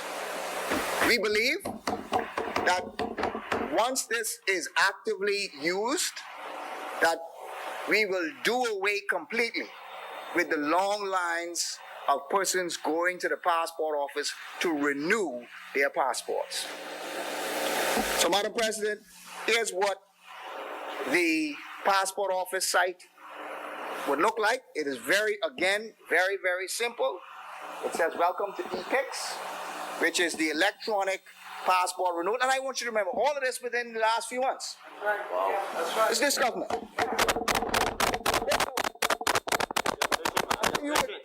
You could talk all of these things. You could talk these things, and they spoke about creativity, and they didn't see any creativity in the budget. Well, see it here. This is right here. This is right here. I was speaking with vision, Davil. Vision. Right here. You didn't have it. And you didn't have it. we didn't leave plans in the archive. We didn't leave things in place. We planned it and we executed it so that the people could really feel it. You know, I admire my friend Senator Davil, you know. And I always sort of jab him, you know, that they leave a lot of things in the archive. They left plenty plans. You know, we should have, would have. They're playing things in their mind. And I said, you know, the good thing is that the PLP is good at planning and good at putting them things in the archive. Yeah. Now, when it comes to actually doing and delivering and executing, well, you better call left and for that. You better call left and for that. That's vision, Davil. That's vision. That's what vision is all about. That's what vision is all about. President, that's what vision is all about, Davil. You also have the Customs Bahamas Electronic Single Window Initiative, which was also recently launched. Again, that can be found at besw.gov.bs. I have a number of these, so I'm going to go through some of these very quickly. Again, the e-procurement, no, I haven't reached to Grand Bahama yet. I got to get to Grand Bahama, so no. So e-procurement and supplies registry, and that can be found at suppliers.gov.bs. Once legislation is enacted, all public entities will be able to register on the portal to post and receive their bids. And you always wondering about these little secret processes, and I got to know somebody in order to put a bid in, and I don't know when the bid's coming out, and I don't know how these things are being evaluated and so on. Well, a website has been created specifically so that the public can submit their bids when it comes to how you want to get government contracts. I go further, Madam President. You know, within the last few months, the Disaster Authority or the Reconstruction Authority was put into place. The Disaster and Reconstruction Authority launched its own completely online application for small home repair, where over 3,000 persons have registered and are receiving assistance. Madam President, I went and experienced the last Hurricane Matthew. And there was an assistance program going on in Grand Bahama with the last Hurricane Matthew. Persons had to stand up in long lines.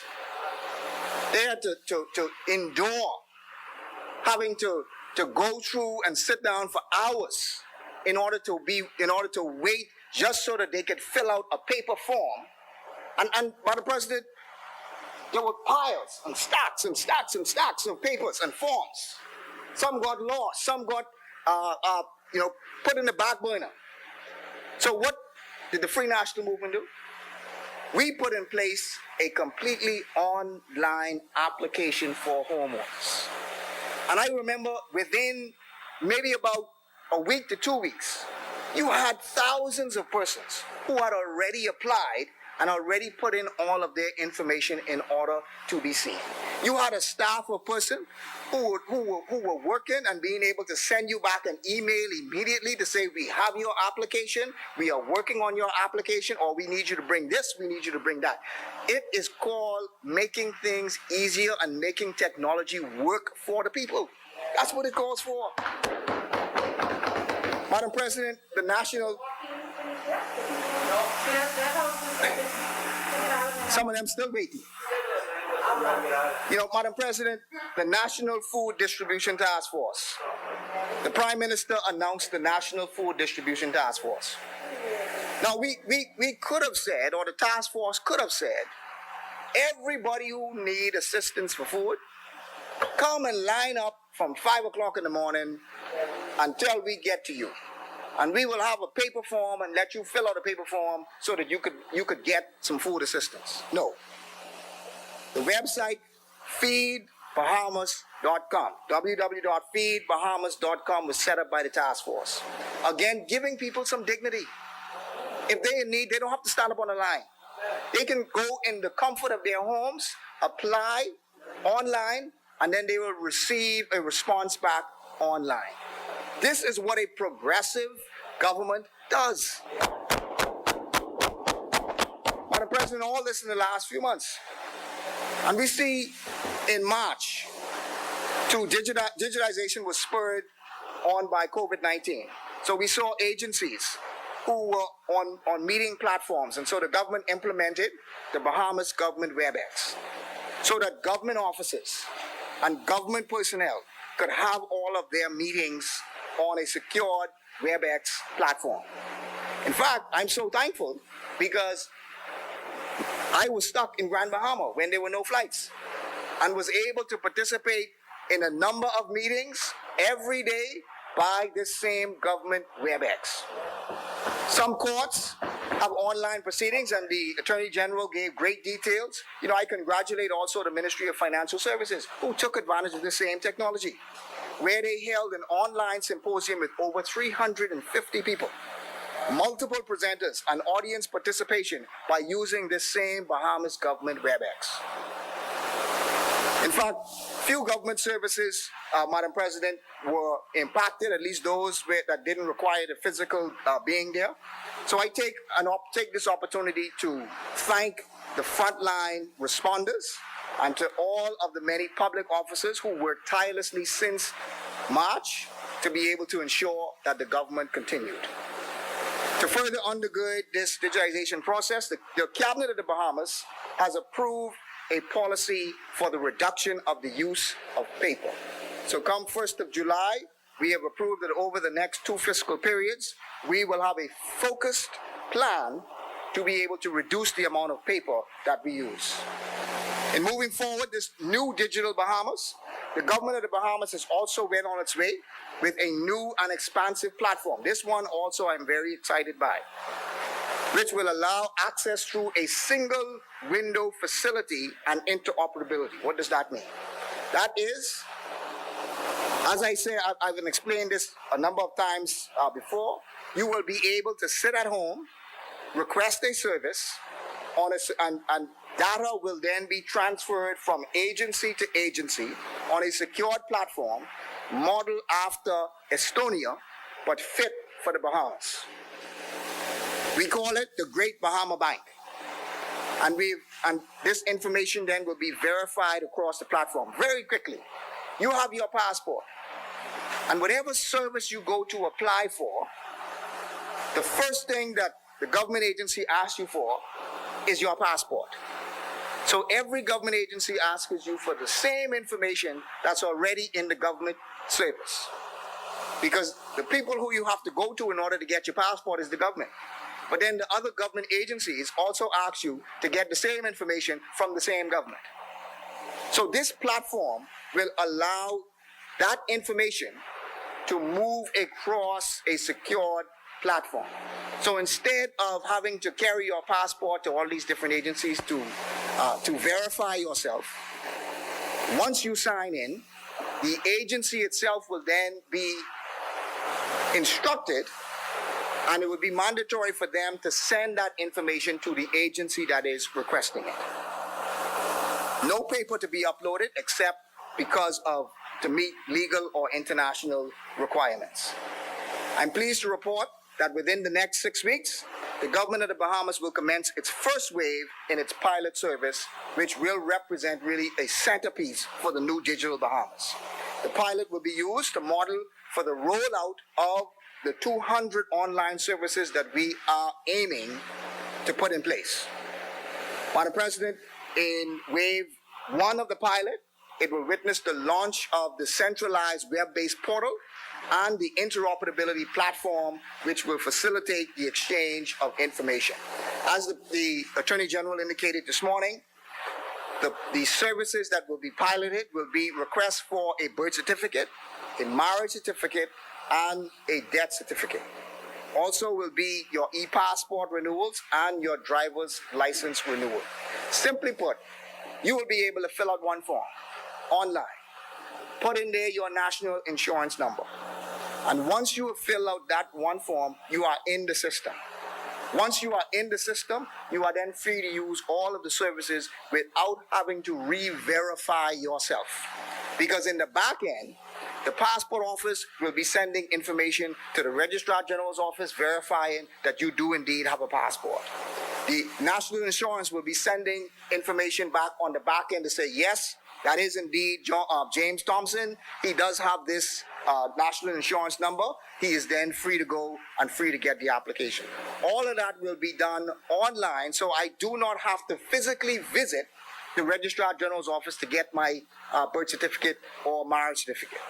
I do not have to go to the passport office to then physically get that.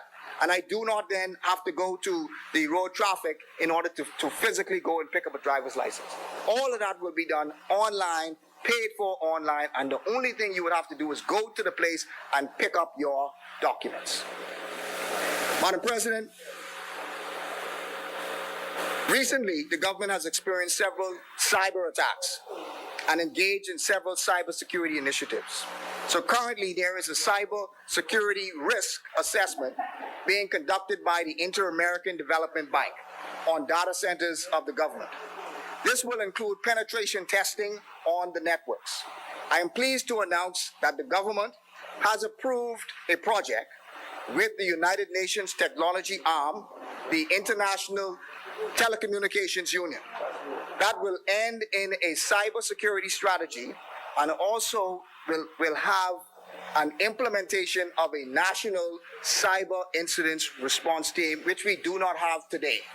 You know, other countries, Madam President, when there's a cyber attack, there's a special unit that goes ahead and tackles that cyber attack. So it's made up of the police, it's made up of tech experts, it's made up of the business community, it's made up of those government persons who deal with that, and they all together come together and deal with that attack. So we don't have that today, but we have arrived at an agreement with the ITU in order for us to create that cybersecurity incident team. We've also started our work on e-cabinet, and I'm pleased to say, Madam President, that I no longer, and we have not yet completed the implementation of it, we are still in the process of building it, but I'm still pleased to say that no longer do I have to lug all of those loads of green paper and files to cabinet meetings. Wow. That we have now decided that we will receive our papers electronically, we will view them electronically, and we will have our cabinet meetings electronically by using those, using our computers. So now the desk of the, absolutely. So now the desk of cabinet does not look like a paper factory, but now you will see the computers and you will see the devices being used. And in fact, the last cabinet meeting, the Prime Minister did not bring any paper.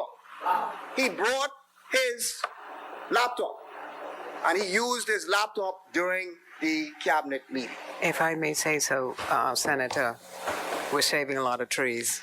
Absolutely, Madam President. Absolutely.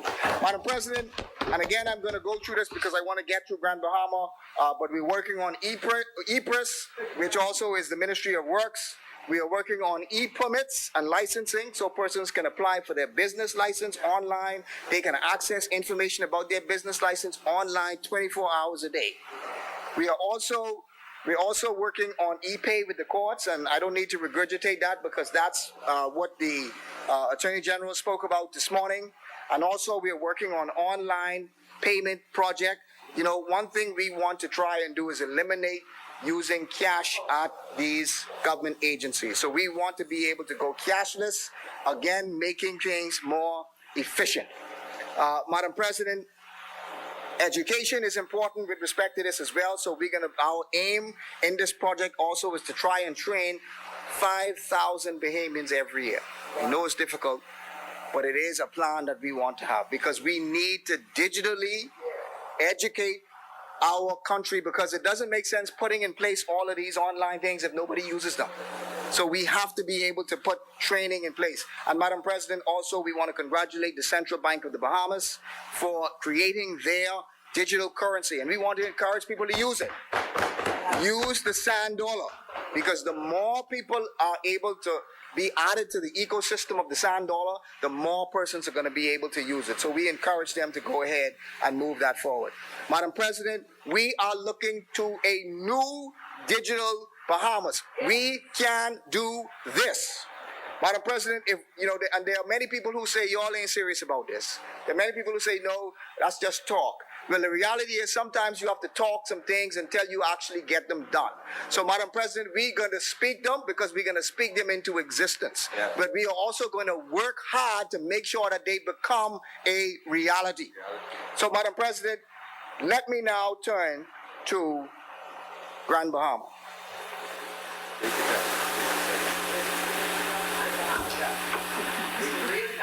Madam President,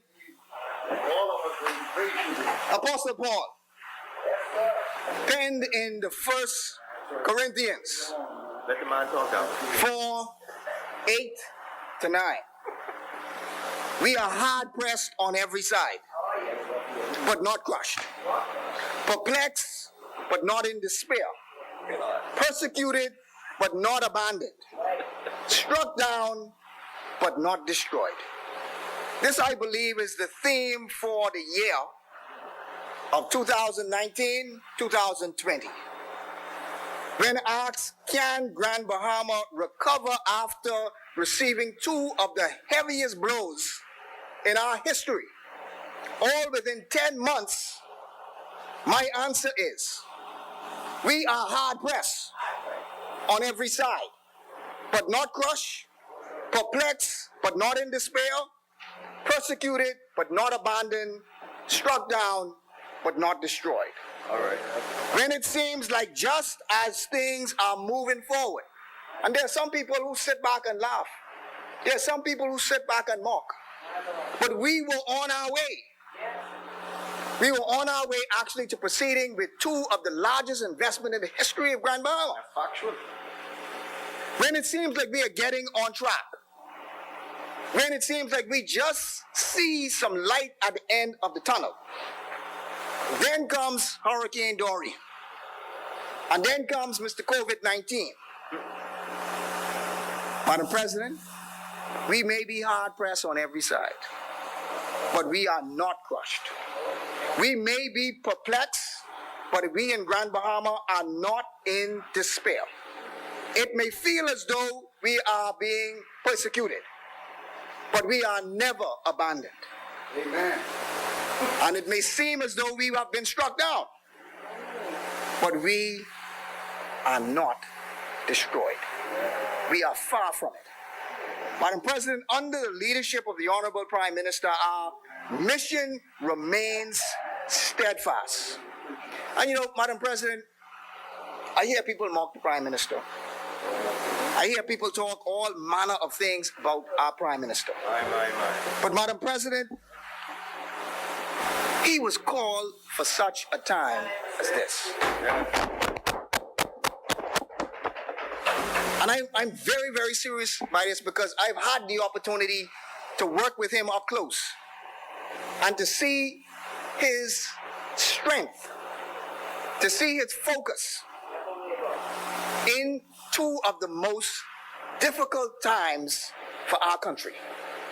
I've seen his strength never falter. His focus never faltered.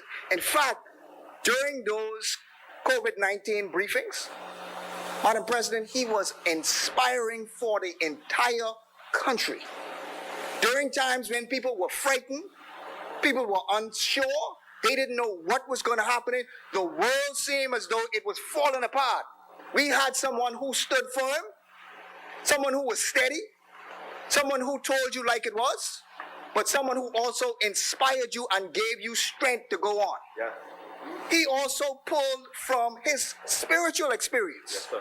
That also said, look, I need your prayers. Humble. I am also somebody who need help. Humble. Yes. So pray for me. Yeah. So, Madam President, I was completely inspired by his behavior. They say that in tough times, that shows you who you really are. Yes, sir. It's not in times of comfort or in times of good, but it's really when the rubber meets the road, and that tells you who a person is. Well, I could tell you, Madam President, after these two experiences, we know exactly who our Prime Minister is. Very appreciative. Madam President, allow me to take the theme for this section, rebuilding Grand Bahama. And you know, it is not time for us, and I say this with the greatest respect to the other side, but it is time now for us to work together towards a complete reconstruction. It's not time for us to be divided. It's not time for us to fight, but it is time for us to walk together in order to rebuild Grand Bahama. Grand Bahama has been knocked down. And the only way it is going to continue to rebound is if we come together and rebuild it. We can't fight over the mess, but we have to join together to clean up and build the mess. Madam President, Grand Bahama is fully in rebuilding mode. We are rebuilding physical buildings. We are rebuilding businesses, rebuilding roads, but most importantly, we are rebuilding people and we are rebuilding lives. So when this administration took office in 2017, the Honorable Prime Minister made it a point for us to not just maintain the existing ministry, but to bring further prominence by establishing it as the office of the Prime Minister in Grand Bahama. And you know, Minister Dawal or Senator Dawal, you know, asks about, you know, well, what Office of the Prime Minister Grand Bahama doing? What projects have they put on? He said he could think about two. Well, I want you to take a note of these, okay? The apiary program. The apiary program. No, people know you're just not listening. I'm talking, but you're not listening. The apiary program, which is the program that developed, it trained and created companies for young Bahamians who were in the honey production business. The ICT, they're still in it, because I'm going to show you where we build it, and we are rebuilding the building for them. Okay, good. Yeah. The ICT program, BTBI, which has 150 young people over the last 3 years have been qualified, Cisco qualified, in order for them to have and to move forward in the technology industry. And you know what we're doing? Come September, when all of those 150 have qualified, we have arrived at an agreement with Cisco, where Cisco will add them to their talent bridge. Here's what's going to happen. They then will be able to obtain job opportunities from Cisco businesses and businesses that are in Cisco network all across the world.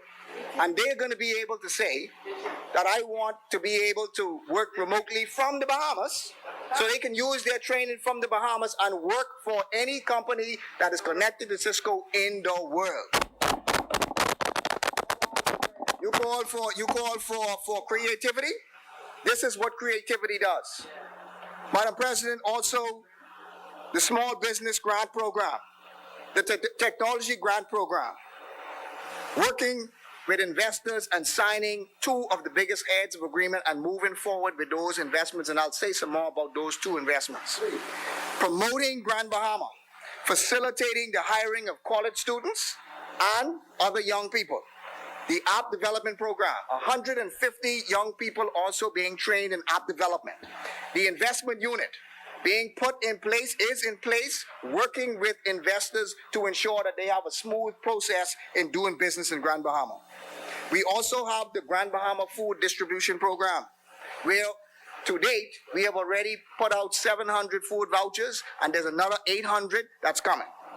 Also, a number of the renovations and so on for a number of the businesses. So, Madam President, this is just a few of some of the things that the Office of the Prime Minister, Grand Bahama, has been dealing with, and I'm going to also speak to a number of the things that we're doing this year.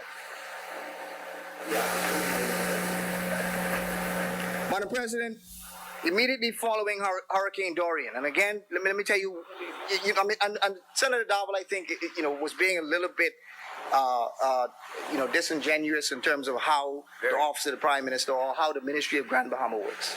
The Ministry of Grand Bahama, as you know, or the Office of the Prime Minister in Grand Bahama know, is a facilitator, because all of the other ministries do work in Grand Bahama. They have offices in Grand Bahama.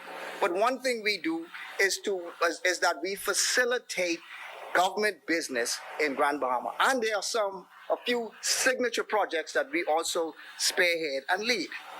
So, Madam President, social services, that money is not going to be in our budget. That money is going to be in social services budget. The same thing with education. That's going to be in education's budget. All of the ministries have their own, health has their own budget. So that's not going to show up. We're not going to have a budget of $100 million. But in health, there's going to be some money. In social services, there's going to be some money. In education, there's going to be some money. And all of that then will add up to the $100 million for Grand Bahama. So, Madam President, one thing we did do was, immediately following Hurricane Dorian, in Grand Bahama and Abaco, they were in a state of emergency. And the Office of the Prime Minister, Grand Bahama, really served as first responders, pinch hitting until the ministries were able to assist their sub-offices. So dire circumstances required emergency rescue equipment, food, social assistance to be distributed immediately. And since it took a long time for those ministries in Nassau to be able to coordinate and bring their resources here, the Office of the Prime Minister was able to stand up and expend funds for things like rental vehicles for emergency purposes. So police force, the defense force, social services. We were able to put in place things to be able to ensure that in an emergency, right after a crisis, we were able to go ahead and put those things into place. We also did things like professional counseling, provided the fuel, provided generators, purchased generators for hurricane shelters, food, meals for emergency personnel, also being able to provide other cleaning materials and so on. And I want again take this opportunity to thank and commend all of those persons who worked tirelessly during the storm and after the storm.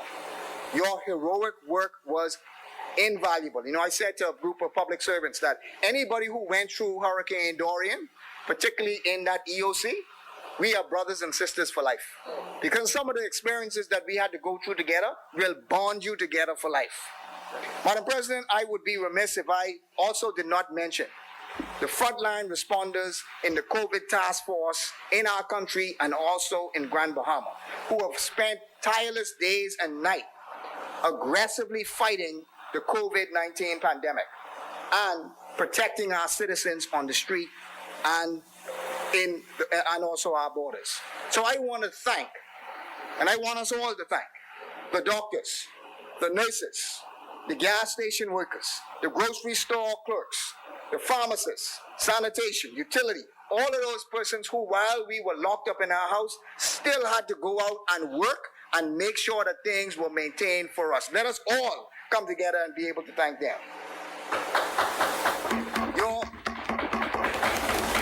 I also want to commend the general public who, for the most part, obeyed all of the requirements. You know, sometimes the streets of Grand Bahama were empty during the time of complete lockdown, which I've never ever seen. You know, Grand Bahama has managed to keep the case count down to 8, and we are very, very thankful for that. However, we must not let our guards down. This fight is not yet ended. Madam President, in our quest to rebuild businesses, we have supported local entrepreneurs when it comes to this mask, providing masks. So we bought masks from local entrepreneurs to provide them to our civil servants.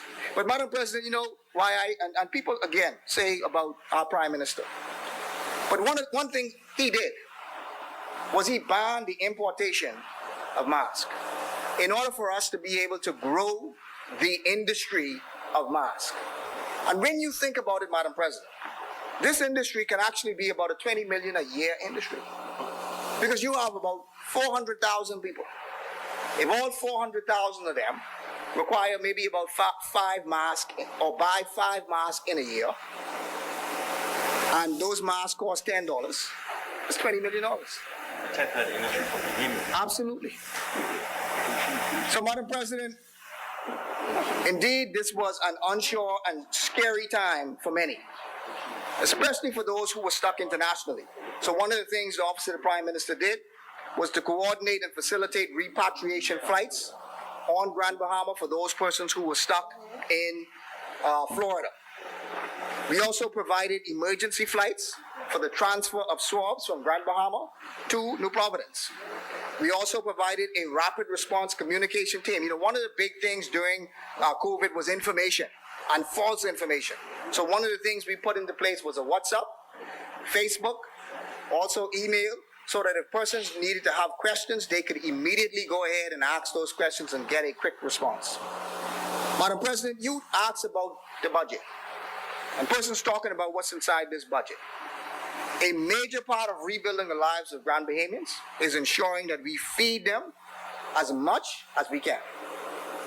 We have seen COVID affect the unemployment rate, and to ensure food security, the Prime Minister appointed the National Food Distribution Task Force, because a crisis like never before requires a response like never before. So just recently, the Grand Bahama Food Distribution Program was launched, their first phase of food voucher distribution, supporting the NGOs and NPOs. So the first wave was given to the Bahamas Red Cross, Salvation Army, Reach Out Ministries, and several churches also received food vouchers. 735 at first instance. Another 800 is $50 a piece. Another 800 will be coming. And this program will last for 3 months.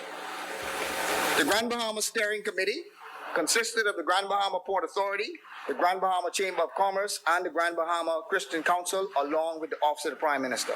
Truly, what we wanted to do was this not just be a government program, but a collaborative program between all of the different stakeholders. Cates & Co. is a reputable accounting company in Grand Bahama, and they will also be doing the management of the records and the monetary contributions for us. Absolutely, accountability and transparency. Madam President, following the passage of Hurricane Dorian, and I want members to listen to this, because people say any manner of things about the Rand Memorial Hospital. Here's the facts. Following the passage of Hurricane Dorian, several government structures suffered considerable damage. And I was there the day of and the day right afterward to see the mess that that hospital was in. We are now in the process of fully rebuilding the Rand Memorial Hospital, one of the most critical structures that we have. So construction workers are now on the scene, and I believe that there are some pictures that are being shown. Construction workers are now on the scene, feverishly working to complete the rebuilding of our hospital. I am so thankful that our Prime Minister has announced and allocated $21 million for this year to be spent on the Rand Memorial Hospital rebuild. Madam President, right now, on scene at the Rand Memorial Hospital, FES Construction, they are responsible for building a new healing garden, a new corridor, and a new roof. They have 25 people working for them right now. And they will complete in 7 weeks and the roof will take a little longer with 3 months, because there's going to be a completely new roof that's going to be put on the Rand Memorial Hospital. Triple L Construction, they will be constructing another foyer, a new foyer, a new pharmacy, a new admissions, new pediatric ward, new, and it's being shown, a new pediatric ward, a new medical ward, and a new surgical block.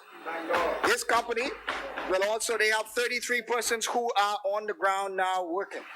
SRA Construction, who was responsible, and they have also built a brand new COVID-19 center on the property and a new operating room port.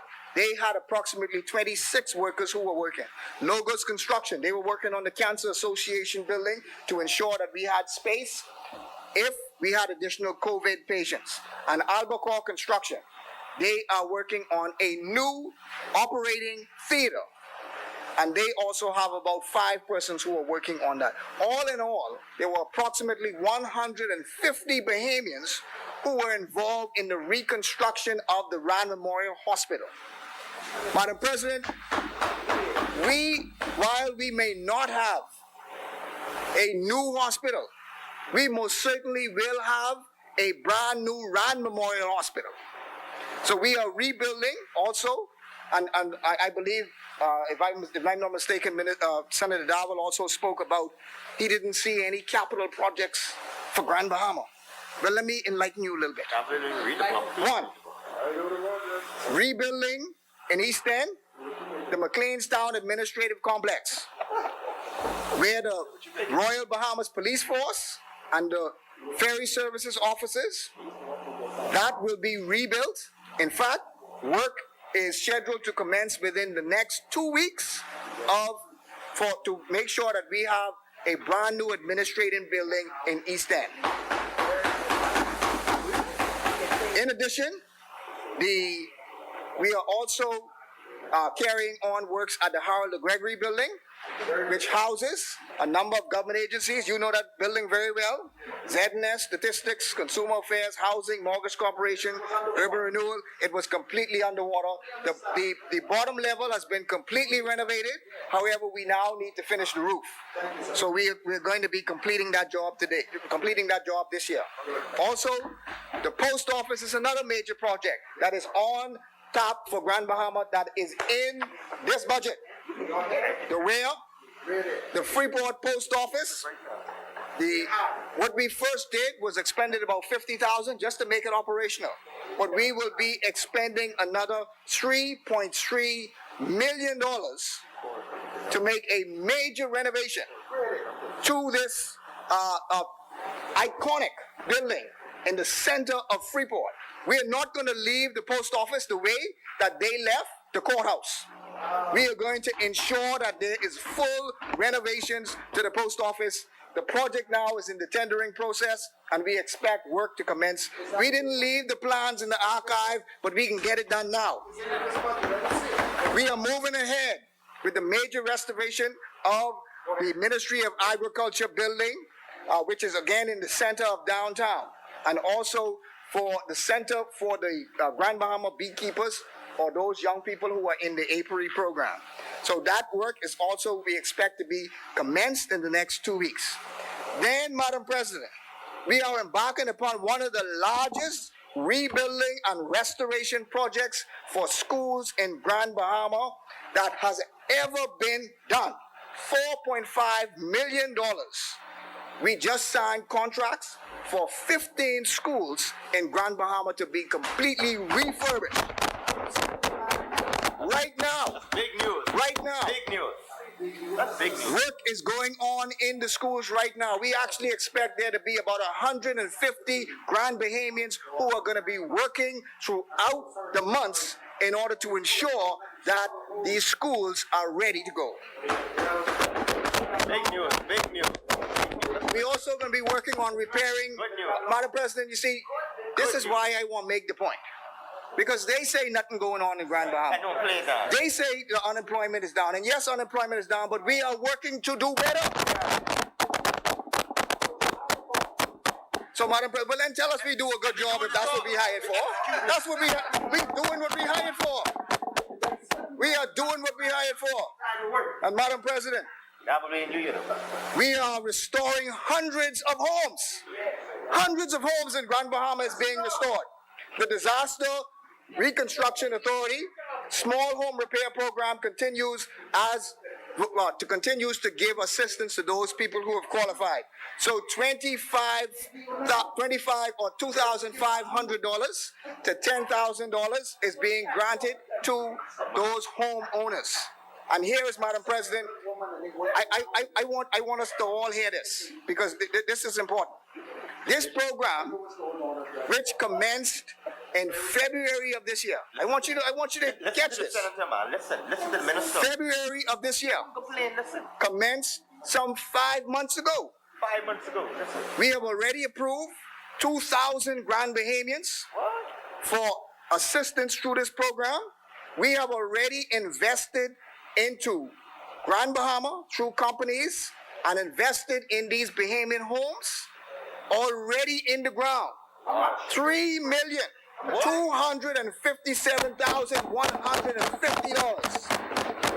Investing in Bahamians. Investing In 5 months. 5 months. In 5 months. Imagine what we'll do in a year. In 5 months.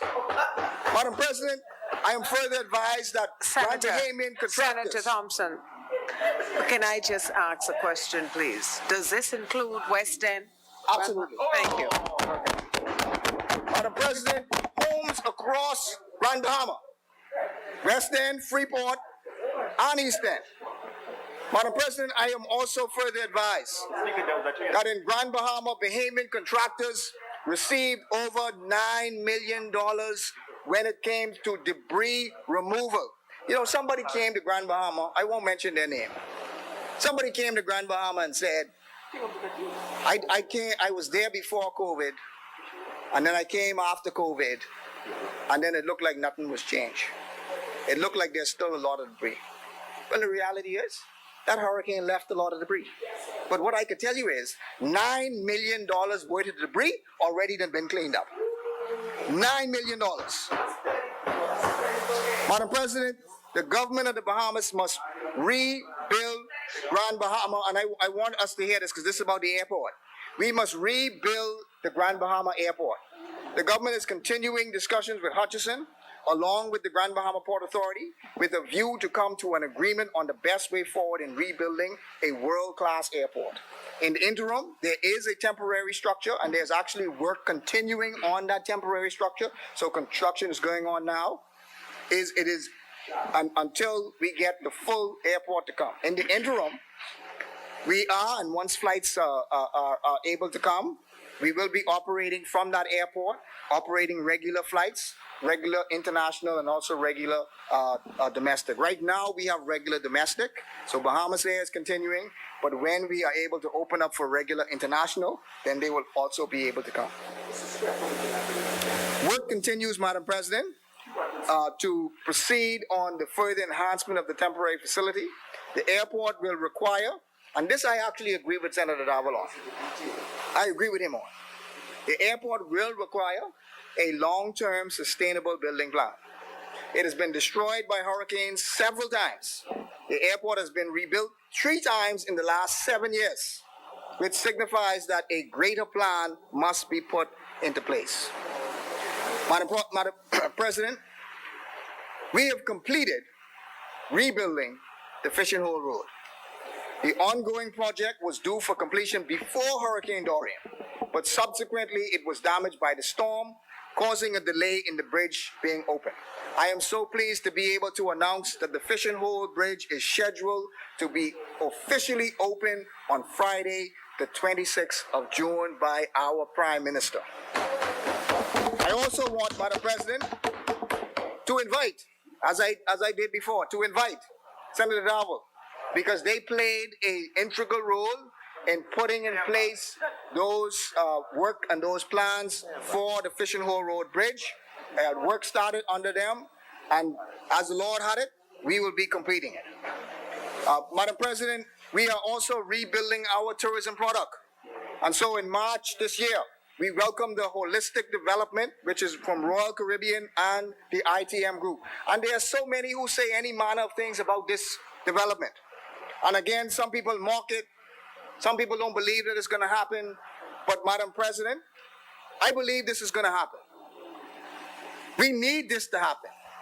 And Madam President, I believe that if it were not for COVID, we would have already completed this deal and also work would have already started.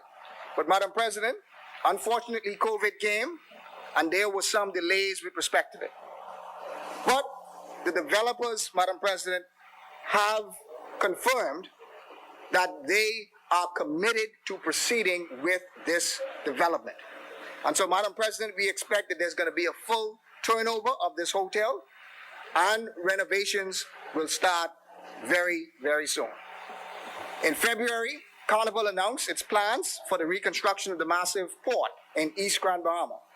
And as was indicated by the Prime Minister, they've indicated their commitment to move forward with this. We are awaiting more information with respect to their timelines, as we fully expect that there would be adjustments to the timelines. Madam President, also modeled after the success of the Grand Bahama Youth Apiary Program, in partnership with the Bahamas Development Bank, the Office of the Prime Minister proposes to set up and launch the App Development Program. Roughly 1,000 youth between the age of 18 and 30 will be able to participate in this program. The program will allow participants to receive a stipend while they are being trained, and once they have completed, the Bahamas Development Bank, along with the Fulbright program, will be assisting with respect to this program. And also we expect that once completed, they will be able to set up their own business in app development and also become a part of the talent bridge. Madam President, the BTVI ICT Skills Development Program continues in its third year, where persons from the 9th grade to the 12th grade have been receiving tech skills. And so we expect that this third cohort is going to start as well. And we also want to commend the 155 who are from Grand Bahama, who will be completing in September of this year. Madam President, they asked about small businesses and they asked about what was being done in Grand Bahama. But as a result of the Small Business Development Center, and you want to talk about money being put in the hands of businesses to rebuild businesses, standalone grants in Grand Bahama, $300,000, micro loans, $800,000, small business grants, $600,000, farming and fishing, $270,000, loans, $384,000, also RBC loans, $400,000, other equity and other loans, $115,000, the technical grants that was given out of OPM, $110,000, a total of $3.1 million has been given to small businesses to rebuild in Grand Bahama alone, assisting 113 businesses in total in Grand Bahama. 113 have been provided assistance in Grand Bahama alone. You can make Grand Bahama great again. Madam President, we also have, and this, Madam President, I don't want, because I know Senator Dowell didn't speak to this, but this is a big one for Grand Bahama. After the storm, Grand Bahama was we put in place concessions for Grand Bahama. We put in place concessions for cars, so that if your car was damaged, you could bring that in duty free. We put in place a number of building materials, food, a number of things we put in place where you didn't have to pay duty on it and you didn't have to pay VAT on it. COVID-19 came because it was scheduled to end in July. And we had a big decision to make. Should we cut it off or should we extend it? Madam President, the people of Grand Bahama are so pleased that we have been able to extend this concession so that they will be able to continue to benefit from one of the largest concessions that we have ever given to people in Grand Bahama and to the people in Abaco. Madam President, also social assistance that has been granted in Grand Bahama to the tune of, they've assisted 956 clients have gotten rental assistance. to the tune of $1.7 million has been paid out in rental assistance alone for people in Grand Bahama who are in need. 925 people have received appliances. 601 have received beds and vouchers for appliances to the tune of $332,000. Madam President, when it came to national insurance and putting in place the National Insurance Unemployment Assistance, you know, for those where you would have gotten the national insurance, and then there was the self-employed people who we had to put in place a special program to assist those persons who were self-employed. Well, Madam President, the unemployment assistance payments have totaled $1,058,403 in Grand Bahama alone. For unemployment benefit payments, it is total $1.5 million in Grand Bahama alone. Madam President, despite the challenges that we have faced as a result of Hurricane Dorian, and despite the challenges that we've faced as a result of COVID-19, we will continue to press on in Grand Bahama. Madam President, if I can very quickly, there are some... Tell the phone to me on. So, Madam President, these are actually forms that were presented by the Minister Iram Lewis. But again, it speaks to East Grand Bahama. It speaks to the small home repair program and what they have been actually doing. So this is what this place looked like in September. And in June, they are now beginning to rebuild. This is the roof here, Madam President, that was destroyed again in September. This is in, and I want to read, this is in West End, by the way, West End. So the home that was, you could see the roof has been destroyed. In June, the roof now has been repaired. So this is work that is being done now, help that is being given now for persons in Grand Bahama. Madam President, again, this here is Marsh Harbor. And so you see the house here in September that would have been destroyed, or the roof destroyed by the hurricane. Now look, they now have almost a completely new roof. All here, Madam President, you see the difficulty here. This would have been in the Freeport area. You now see rebuilding of persons' houses being done. And then, Madam President, Y'all didn't do it. You had to do it. this is the Fishing Hole Road. The Fishing Hole Road that is going to be open come Friday. This here would have been before Dorian, so we saw where there was asphalt. This here would have been after Dorian, where you see all of the asphalt would have been full of. In fact, had it not been for Dorian, we actually would have opened in June, or no, in July. We would have been open in July. But now Dorian came, and this is what we had to deal with. And I know people were complaining. I know people were having challenges. But here is what the brand new, more resilient road looks like. Because what we did was we now did not use asphalt anymore. We learned, don't put asphalt there. But we put complete concrete throughout that whole road there. And now come Friday, the residents of West Grand Bahama will have a brand new Fishing Hole Road bridge that they can drive on. They have to fix that. So, Madam President, I am very, Madam President, sorry. One last final thing that Senator Darville spoke about. He asked about the tech program. And he asked about the money that's in the tech program. Well, Senator Darville, you know,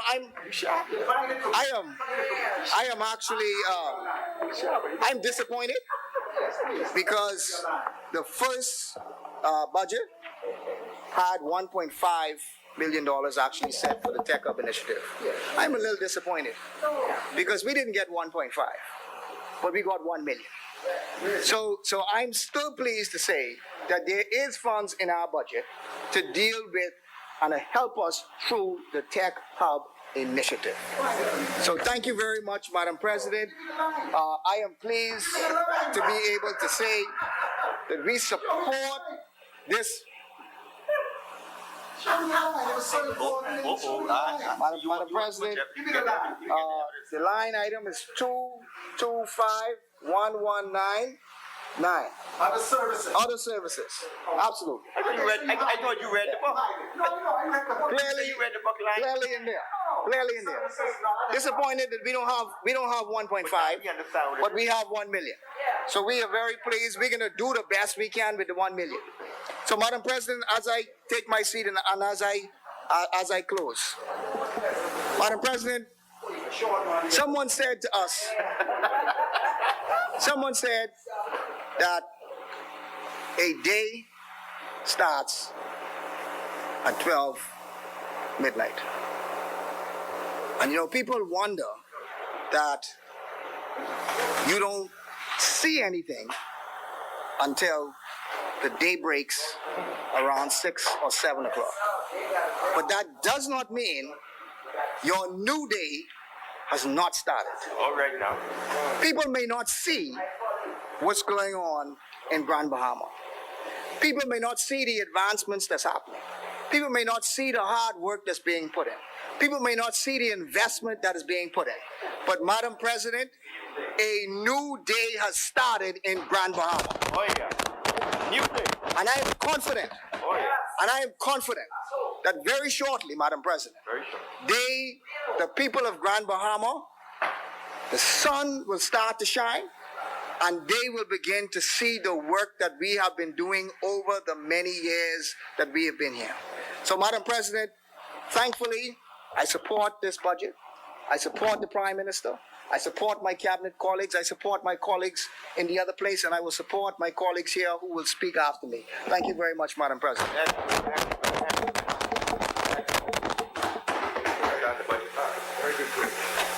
As many? The chair recognizes Senator Clay Sweeting. Thank you, Madam President. It's indeed honor to be here after such a long time. I almost forgot what Nassau looked like.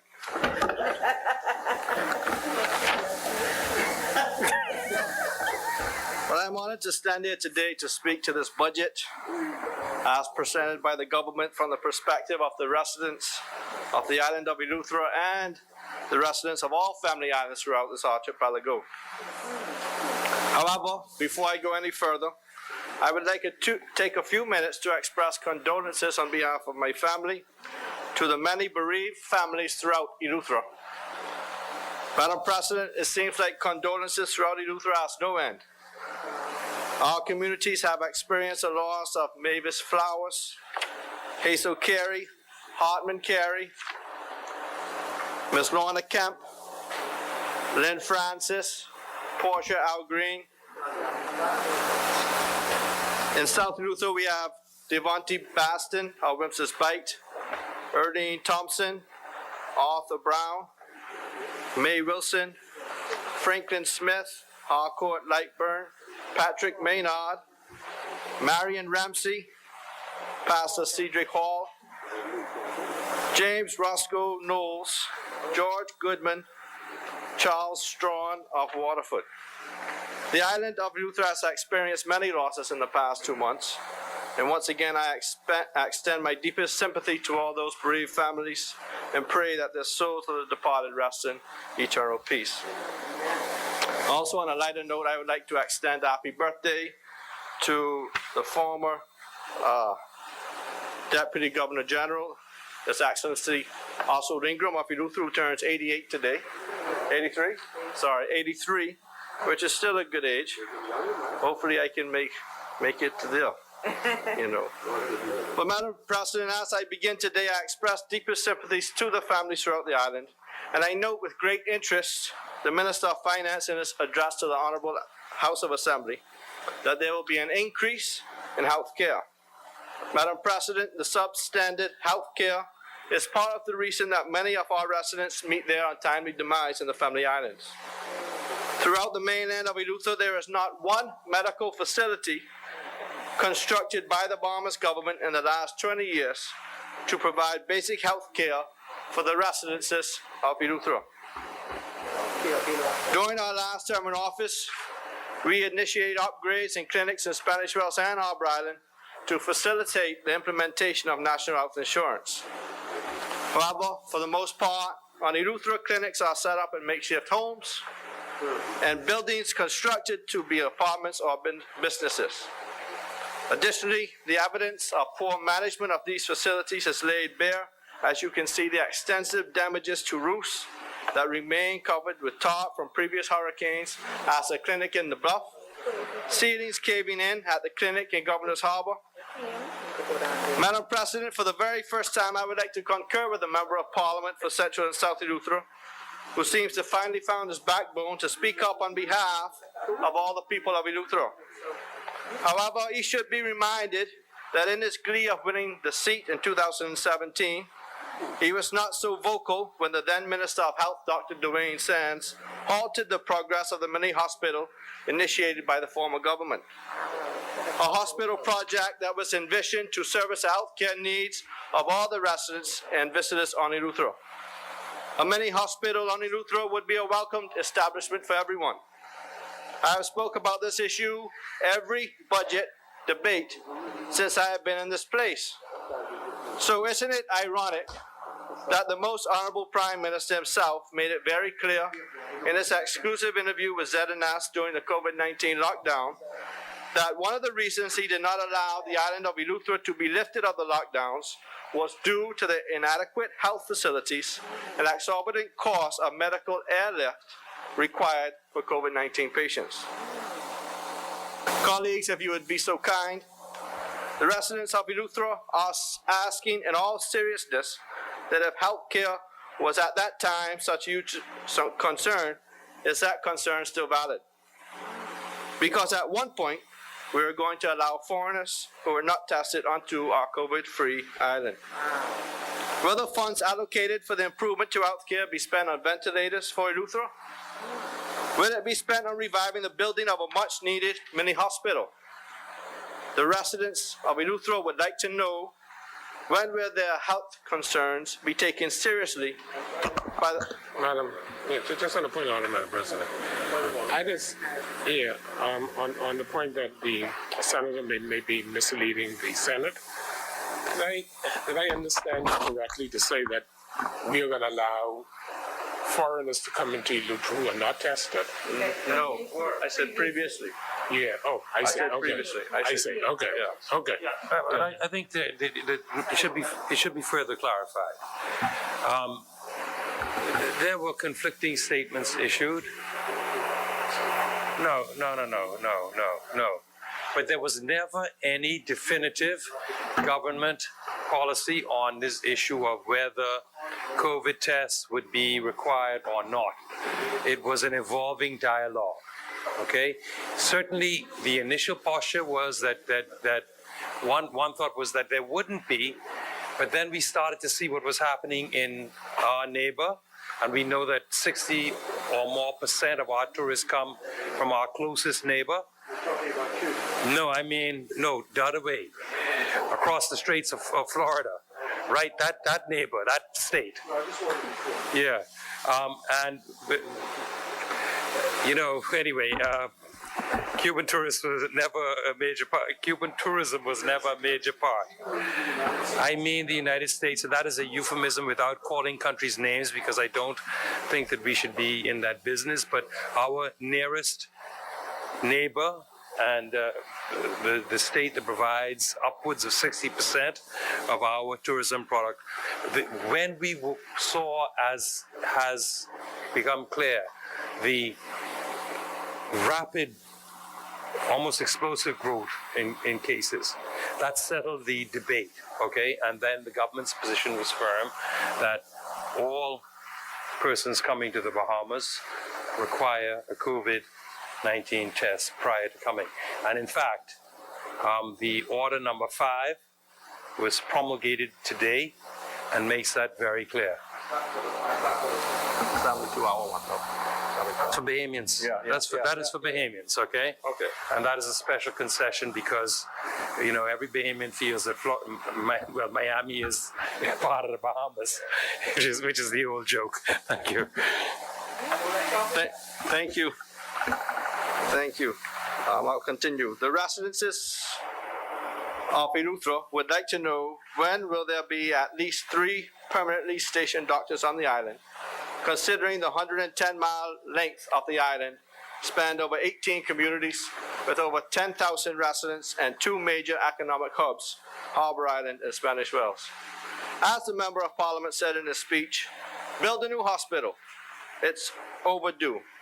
Eleuthera has now reached the stage where we need a medical facility, no ifs, ands, or buts. We need that medical facility to save lives. In addition to the much-needed hospital, the residents of Eleuthera are calling on the government to publish and make available the schedule of fees for emergency airlifts. Madam President, there are too many Eleutherans being denied access to health care in New Providence and being bullied into paying anywhere from $2,500 to $6,000 for emergency flights. I understand that there is proper protocol in place to facilitate airlift for family islands, but in many cases, it seems persons are not aware of these protocols and bear the financial responsibility to airlift their loved ones for medical care. I think that is inconsolable, but the cost for the same fluctuates between districts. Every resident is entitled to know how much the government of the Bahamas is charging for them for these flights. This leads me into the issue we have on Eleuthera, and I'm sure other family island residents have experienced the same hassle, the exorbitant costs, and the sheer frustration with having to fly to Nassau to access government services only to be turned around over and repeatedly costing hundreds of dollars to travel and wasted time. I refer again to the budget submission by the Minister of Finance. He noted that state-owned enterprises must improve their efficiency. I could not agree more. As COVID-19 affected the capital, we experienced an unprecedented halt in business, mostly affected where government-provided services where we see the lack of technology has severely delayed transactions. For far too long, the people of Eleuthera have suffered economically, burdened with the cost of travel and hotel and taxi or rental cars, only to be turned around and require additional materials, forcing them to make multiple trips to Nassau just to get a passport done, just to register an affidavit, just to apply for a letter verifying birth at the Princess Margaret Hospital, to be told to return in 2 weeks for collection. There has to be a more simplified solution to providing these services for the people of the family islands. If we have empowered the administrators in these various districts, and we have countless justices of the peace, we also have superintendents of police, that we cannot utilize these sworn officers of justice to minimize the red tape when it comes to accessing government service. Madam President, speaking of red tape, the Minister of Finance also spoke about how small businesses sprung into action, manufacturing and adopting digital platforms and the growth of delivery services. On Eleuthera, the most difficult task a small or medium-sized business owner or business aspirant has is actually the application for business license on Eleuthera. The amount of red tape experienced by these small businesses is just ridiculous. Post-COVID-19, we see that there are several new business ideas and platforms that have emerged. However, on Eleuthera, it takes weeks to get an inspection because the government agencies don't have transportation, then weeks before the rules and requirements seem to be met. Madam President, in this budget, we are borrowing a lot of money again. Where has the $3 billion that was already borrowed gone? In this budget cycle, the people need to see real, tangible benefits to all this borrowing. The Minister of Finance recognizes the benefits of small businesses to this economy. We are asking to make the process easier for Bahamians to have access. Allow Bahamians to benefit from improved technology throughout the government systems. Why I'm talking about COVID-19, I must also mention in respect to the government opening our borders to international visitors. I express deepest concern for the many civil servants who are on the front line daily. And I would like to also share in other senators that spoke before me and thanking them for their services on the front line when others were home. But will the government invest in PPEs to ensure their health and safety? Has the government implemented a deep sanitization regime for all public buildings? Has the janitorial staff been provided with appropriate sanitizers to keep the spaces clean? When we consider our Family Island airports, especially North Eleuthera, and how small it is, how is it expected that there will be adequate social distancing? How do you separate the 100+ travelers that are squeezing into the 30 by 25-foot space with 6 airline counters and 1 small screening room? Is it not the responsibility of the government to ensure that the staff at these airports and the docks are safe? While it is evident that we must get the economy up and going, we must ensure the frontline workers are protected as well. Is there any compassion for them? Senate colleagues, I cannot discuss this budget without making mention of the effects of Hurricane Dorian. The Minister of Finance said, and I quote, "Our values also demand that no Bahamian is left hungry or without shelter and care." Here we are at the beginning of a new hurricane season, and 9 months have passed, and the government boasts about spending $90 million in Abaco alone. But many Abaconians are still without power, still without water, and many still without shelter. So how do you say that you care for our people and you create so much controversy in relation to a mass burial, the inference of a cover-up, the disparities in accounting for the number of lives lost during Hurricane Dorian? Do you really care that there will never be answers for these families? Do you care whether or not these people have adequate housing accommodations as this hurricane season is upon us? The Most Honorable Prime Minister touted the construction of 46 homes in Abaco. Were there only 46 families that were displaced? The government recently published a list of places to be evacuated should we see another possible deadly storm. On the list is Grand Bahama, and I was even surprised to see Spanish Wells on this list of evacuation cities. But does the government propose to evacuate all these residents? In Grand Bahama, do you intend to evacuate all 50,000 of them? The same government that could not afford to pay for the displaced residents of COVID-19 is going to foot the bill to evacuate Abaco and Grand Bahama. Where will the residents of these islands be evacuated to? Where will they be housed? How will they be fed? How long in advance of the storm is this evacuation expected to be initiated? And how long do the organizers think that it will take to fully evacuate these islands?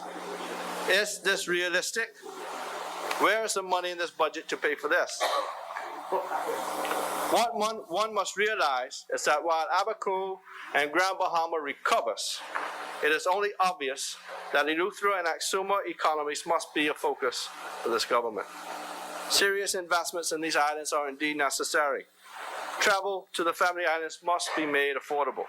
The people of Eleuthera have already made significant progress in establishing vacation rentals, vehicles. There are lots of tour companies, boat charters, and marinas.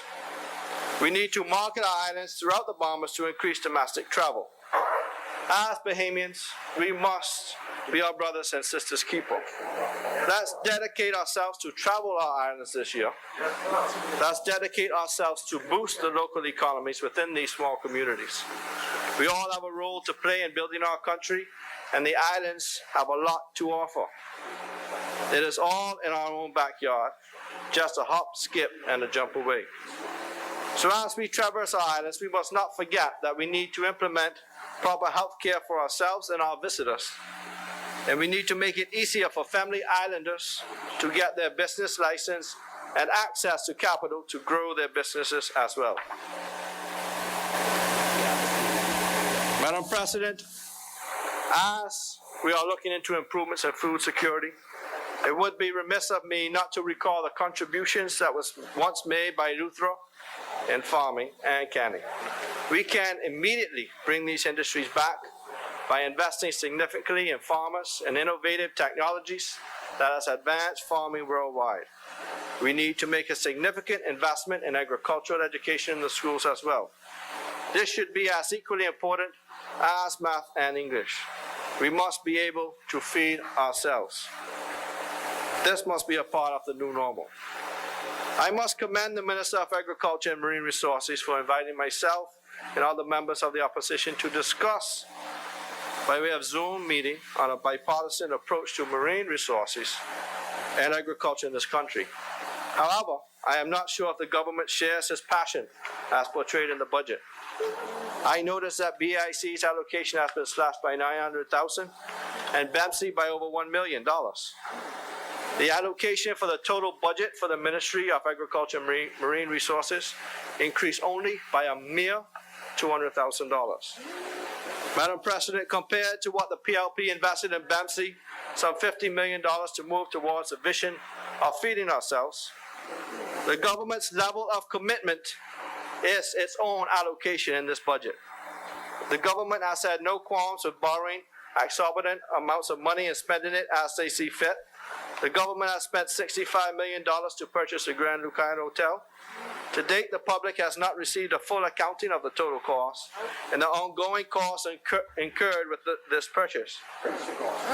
When we speak about food security, what prevents the government from spending $50 million into a national farming program, expanding BEMC and creating a national food bank, create tax-free economic zones in the Family Islands to encourage business growth and spur job creation in the agricultural redevelopment phase and beyond. This will create immediate employment, in addition to being able to grow the foods that are needed to feed this nation. A country of just under 400,000 people, Madam President. We had to begin to put all this money that we continue to borrow to the use of the Bahamian people. Madam President, I would also note that there was a reduction in duties on fishing equipment to 20% straight across the board. However, if you are a commercial fisherman with a business license, you are entitled to a duty-free permit. This is reminiscent of the government's touting its horn about free education at UB. All the while it has been free, provided that you make the minimum grades. These are some serious times. Let's not fool the Bahamian people. The people are vexed with a constant barrage of missteps. They are tired of people playing politics with their lives. The Bahamian people need tangible solutions to our growing issues. It doesn't take rocket science or reinventing the wheel. We must look at the low-hanging fruit to promote the fishing industry and how some legislation criminalizes the hard-working fishermen of our country. 2 Bahamian fishing vessels were apprehended a few weeks ago for having a hookah compressor on board their vessels. They were not using it at the time, but they were confiscated. The industry has changed over the past 30 years, and the hookah compressor has now become an essential part of the business, just the same as any diving gear. In the summer, the fishermen must repair their traps, or hauling fish, or even if the boat starts to take on water, a breathing compressor must be used. We must be forward-thinking. We must be progressive and find ways to make fishing easier and more desirable as an industry. And this is just one simple way to do that. The government can either make the permit a yearly license or offer a special summer hookah permit. This will in turn allow fishermen that fish during the summer months to use hookah without fear of becoming criminals. Is it also possible to implement some type of ticketing system where Bahamian fishermen can pay a fine for these infractions? The fishermen pay an average of $100,000 to $300,000 to clear expenses for one fishing voyage. No doubt the law is the law, but some infractions, in my opinion, does not warrant a criminal record, especially with our law enforcement not being able to properly police the waters for poachers and illegal vessels. These people are almost given a free pass, while fishermen are criminalized for trying to do business in their own country with these small policies. We need to review these rules, no doubt, and create a solution to these small issues. Madam President, while we're on the topic of fishing, I would also like to speak to the amendment. Yeah, sorry, I have to just correct you on something here. Thank you. You speak about giving foreign fishermen a free pass. That's why we sink their boats. That's why we imprison them at Fox Hill until they're brought to court. That is why we fine them, and then we confiscate their boats, and then we took them out, as we did last week, several boats, and sink them to make reefs. So please, I can accept you making a point that you would like to see more of the fishing offenses made into ticketing offenses so far as may occur with Bahamians. That's a valid point. But don't at the same time make an improper and untrue suggestion that foreigners are being given. That is what he said. No, I said, Madam President, I said that it seems that the foreigners get a free pass because they are not allowed to properly patrol the waters. See my speech? Sorry, who's not allowed to properly patrol the waters? No, and the who's waters giving are so anybody any vast. fee? They're vast. Well, they are vast, and that's why we have vast numbers of ships, and that is why we catch these Dominicans. I did not say nothing about the government. I have not mentioned the government in this speech here. I did not. I did not. I did not. Give him a chance. You can make your own speech. You got another 30 minutes, AG. It's a complete abuse of the Madam President, let me continue because they seem to be getting bent out of shape. While we're on the topic of fishing, I would also like to speak to the amendment to the Fisheries Resources, Jurisdiction and Conservation Amendment Act that is intended to be passed along with this budget. This amendment empowers the minister to enter into an agreement with a vendor to administer the submission and processing of application made under the Fisheries Resources Regulations and the subsequent electronic issuance of a permit or license. This will provide for the charging of a processing fee by the vendor and the forwarding of the application fees as well. You see, and I'm so glad that Minister Thompson has just joined us because I support technology. Now, my grandfather, not so much. My grandfather didn't even want to sign up for online banking. And I must commend the minister for advances in technology. So that makes me wonder why, with this bill, why are we searching for a vendor when we could, you could lead the charge? I almost want to appoint you to lead this charge. We're seeking for a vendor for this bill. So I have a few questions. Will this go to the tender board to approve for this vendor? Has the vendor already been selected? The bill where the fishing, because you was arguing. You wasn't listening. I was talking with your I'm speaking about the bill that I spoke to you earlier, about where you are acquiring a vendor to do the fisheries and permit. Because you sit here and touted today and spoke about how we can make these technological advances and Bahamians could do it. And I support the Honorable Minister. So we could also do the same with the same bill. We could do the same with the same, but I'm supporting him because I think that he should lead the charge since he's doing such a good will. No, sir. No, sir. The Department of Marine Resources does an exceptional job issuing permits and licenses. So if you are expanding the option of online permits, then provide them with the equipment to modernize this arm of the government. Madam President, now as we speak about the contribution to education, I also note with great trepidation the announcement in the other place by the Minister of Education on plans to amalgamate schools due to low populations. On Eleuthera, the reality is that communities are spread out over such distances that if the government decides on this course of action, it will once again have to take the responsibility of busing students as there is no means of public transportation on the island. Additionally, with amalgamating the schools mean that the government will spend money in the Eleuthera economy to build additional school blocks to accommodate these students. Will tenders be issued before the end of the month, or will the contracts to build new buildings be issued? Will funds be made available in a timely manner to allow mobilization? Will 3 months be sufficient time this year to ensure that not only are new constructions to be completed, but also completed renovations to current school buildings? Never in the past 3 years has this been accomplished. The people hold no trust in this administration for this achievable goal.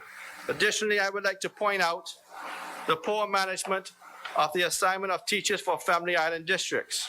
We need to ensure in a timely fashion that schools receive sufficient teachers to ensure that children on the islands have adequate instructors towards a successful education. If we want to achieve better BGCSE and BJC results, we need to have sufficient teachers assigned to our schools. Madam President, I'd like to touch briefly on special needs, because when analyzing our educational system, and when I speak to Bahamians about education in the Bahamas and children, the conversation seems to end up discussing special needs children. And I really don't like the terminology, because it really hits home to me. So let's say extra special children for the sake of this contribution. Madam President, it is quite evident that the need for teachers who have both the knowledge and the ability to teach special education students is more critical today than ever before. A national push to take students with disabilities out of isolation means they would have to spend the majority of their days in general education classrooms rather than in separate special education classrooms. That means general education teachers are teaching more students with disabilities, but training programs are doing little to prepare these teachers. Teachers must have the time, support, and training to provide a high-quality education based on the students' needs. This is a pressing issue nationwide, and it must be addressed. If we cannot supply the special needs teachers, that provides teachers with training to accommodate our future leaders. We must start somewhere and stop ignoring the pressing issue at hand in some of our communities. We cannot let any child be left behind. In the last administration, there were significant strides made in ensuring that education for special needs community was provided throughout the Commonwealth of the Bahamas. In my opinion, this government has placed little or no emphasis on assisting families with special needs children. The children who are most defenseless and those who need us more. I say, where is your heart? Where is your compassion? Where is your humanity? The Minister of Finance said that the government will move forward with their budget to keep bread on the table of Bahamian citizens. He assured that the government will move forward with capital projects. We are pushing the agenda of the Family Islands that will no doubt experience the largest growth in economic activity over the next few years. It is only logical that we invest in the island. The people of Eleuthera need a mini hospital or proper medical facilities, period. The people of North Eleuthera needs a new airport, terminal, and airstrip. Wasn't this airport included in the 2018-2019 budget as well? Where is the money that was allocated for this project during the last budget? The people of Harbour Island need a new freight dock and transfer station for its garbage. The glass window bridge needs to receive its much needed repairs. The people of Gregory Town need an elementary school. Point of order, Madam President. Point of order. Earlier, the senator said that the government hasn't done enough for special needs children. Am I correct? In your opinion. Madam President, just want to remind the senator that just last year, in the budget, the minister spoke about some of the challenges that he met within that particular area of his ministry, and what the government is also going to do with respect to attracting more teachers that specialize in that particular category, because that is a category that you need trained teachers in that area. And the government has assisted with persons to go back to school who would be interested in taking on the special needs children. to go forward with to go after a master's degree and other degrees, and the government is assisting them through funding as well. So to say that the government isn't doing anything, whether it was opinion or not, to help the special needs children is totally false. Yeah, but I'm just telling you, your opinion is wrong as well. No. You can't tell me my opinion's wrong. Sorry. The chair recognizes Senator Mitchell. I've raised this point from my seat before. This is an abuse of the rules to constantly interrupt a member's presentation simply to make a point of rebuttal. That's not a point of order. A point of order is, has he broken some rule? Thus far, all it is I don't agree with what you say, and here's information to the contrary, which is fine. There is a provision to deal with that. He could say, I'd like to would the member Clarification. yield, but not on a point of order. Okay. Just allow the fellow to finish his presentation. There's also a point that you can make, Madam President, of explanation. And the fact is, the government has 12 people in here. Many have not spoken.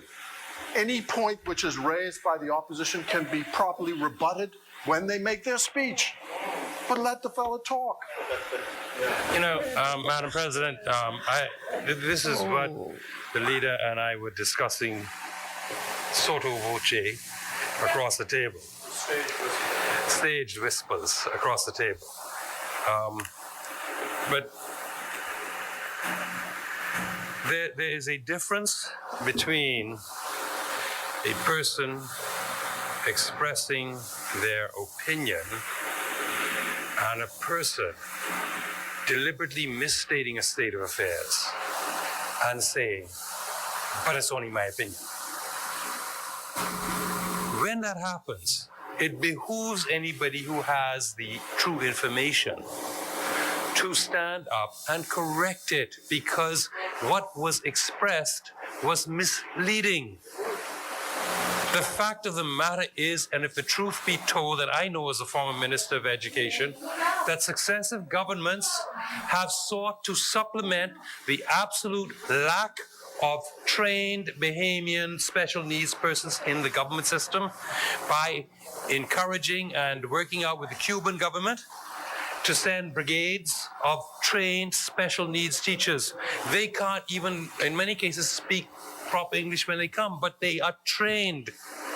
And efforts have been made by successive governments to get Bahamians in to provide the quality. So to say we need this and we don't have that, and in my opinion, and all of that, that's incorrect. And it is an unfair criticism of the Department and Ministry of Education for both governments, including yours, sir, that have tried and striven mightily to address this issue of special needs education. Excuse me, Madam Yes. President. I am not making a point with regard to what is true or not true. Members assert things all of the time. There is no way for you to specifically check every line about the objective truth of anything. This is a public speaking forum. It is a debate going on. People assert things. The government has the right to respond to things, but the member has a right to speak. Just let him speak. You have, Madam President, all the powers within your authority to correct anything which is offensive to the rules. That's what a point of order is. That's the point I'm making. I'm not saying whether he said enough. He has a right to say it isn't enough. That's a point of a debate. With respect to my learned friend and my good friend, Madam President, this way I make one point. It is improper and an abuse of parliamentary privilege for somebody to make a statement that is patently untrue. And if it happens, you will be questioned on it and corrected. Madam President, when the senator has finished his presentation, is the appropriate time. There's a point, the rules gives you an opportunity, a point of personal explanation. You can get up and say at that point, you said so and so and so and so. You could do that. Okay. It's Thank you, Senator Mitchell. I think we understand. If you want to take it to the ridiculous point, what we must do, left to the other side, apparently, is to stand up and say, what a great, wonderful government. Everything you do is great, powerful, wonderful, super. How ridiculous would that be? It must be ridiculous. It may not necessarily be irridiculous, but it may be. Let me use improbable. That would be improbable. Okay. Improbable. Okay. Well, thank you for the word change. Okay. Can I continue? Senator Sweeting, Aye. please continue. Thank you. The 110 miles of roads of Eleuthera needs to be overhauled. The dock in Rock Sound needs to be dredged completely. Every week, twice a week, truckloads of freight traverse 55 miles back and forth to deliver freight from Governors to Rock Sound. Low pressure and no water in the southern district of Eleuthera must be addressed. Central Eleuthera must have a housing development. Too many young people cannot afford to purchase land in these areas. Offer increased tax incentives for family islanders returning home to establish businesses on their respective islands as well. Some things have to be different, Madam President. We received an $80 million loan from the IDB investing in renewable technology. Has the government completed its commitment to the people of Ragged Island? How much of this capital will Eleuthera see? Eleuthera is primed for the implementation of solar and wind farms. The points in Savannah Sound and Hatchet Bay are great locations for wind and solar. We need to go a step further than placing panels on roofs. Implement solar and wind farms and solar light bulbs throughout the island and on parks and public beaches. As the Minister of Works made mention, BPL is always subsidizing the cost of fuel for Family Island residents. If we reduce the need for fossil fuels on the Family Islands, we reduce national costs. Madam President, the Minister of Finance during his contribution also spoke about no new taxes. But many Bahamians are inquiring. The Bahamian people want to know how the country will shoulder the burden of truly unprecedented borrowing, the largest dollar amount ever by a Bahamian government. As we contemplate increasing our debt load based on future GDP, we must pause and consider the consequences as well as a more prudent way forward for our nation. As we increase the debt service year after year, the Bahamian people bear the brunt of living in a nation that pays a lot of its GDP to service debt. Will this affect the standard of living for our citizens now and long into the future? We must realize the importance of planning for the future in this and every succeeding budget. There must be a new vision for our nation as we approach the 50th anniversary of independence. The Minister of Finance stated in presenting the budget, the purpose of government is to use public finances to protect families, communities, and businesses, to stabilize a weakened economy, and to transform the current crisis into an opportunity for future prosperity. The question we must ask is, how do we get there? Intertwined in this budget, we must look towards a future for other unpredictable and unforeseen events that will change our planning as a country.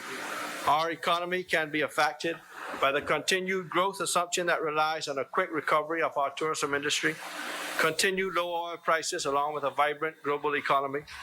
The current coronavirus will not suddenly disappear along with a pandemic-free future. The Bahamas will not be hit with another major destructive storm within the next few years. Let us be under no illusion. There are unforeseen and unpredicted events that can disrupt the plan of servicing the debt, and this being the largest single loan that the Bahamas has ever received can be foreseen and predicted. Our tourism industry will not suddenly revitalize, but we will bounce back. The cruise ship industry has been devastated by the worldwide pandemic. It is not realistic to count on that industry instantly recovering and bringing people back to the Bahamas.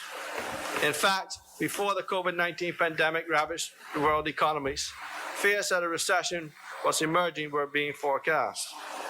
Let's face it, the COVID-19 pandemic will not suddenly disappear, and some medical professionals even warn of a second wave. It seems every year or every other year, the Bahamas is largely affected by a major hurricane.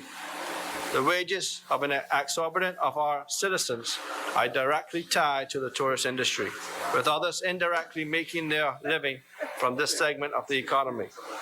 How does the 2020-2021 budget address the fact that approximately 30 to 40% of citizens will be unemployed for the foreseeable future and another large portion underemployed? The 2020-2021, like previous FNM budgets, fails to address a plan for the future of our nation. We must use this opportunity to present a budget that will grow our economy and does not mortgage our future. In nurturing the tourism industry, we must negotiate gingerly to attract international investments without sacrificing needed tax revenues. The location of the Bahamas puts us in danger from storms, but it also provides us with unique opportunities. As a country blessed with endless sunshine and constant wind, we should dedicate ourselves to a goal of sustainable energy self-sufficiency. The efficiencies of sustainable energy from sun, wind, and waves have dramatically improved in the past few years. This fact opens the doors for the Bahamas to add diversity and well-paying jobs to our economic engine. The Bahamas is ideal for international investments for the research and development of sustainable energy.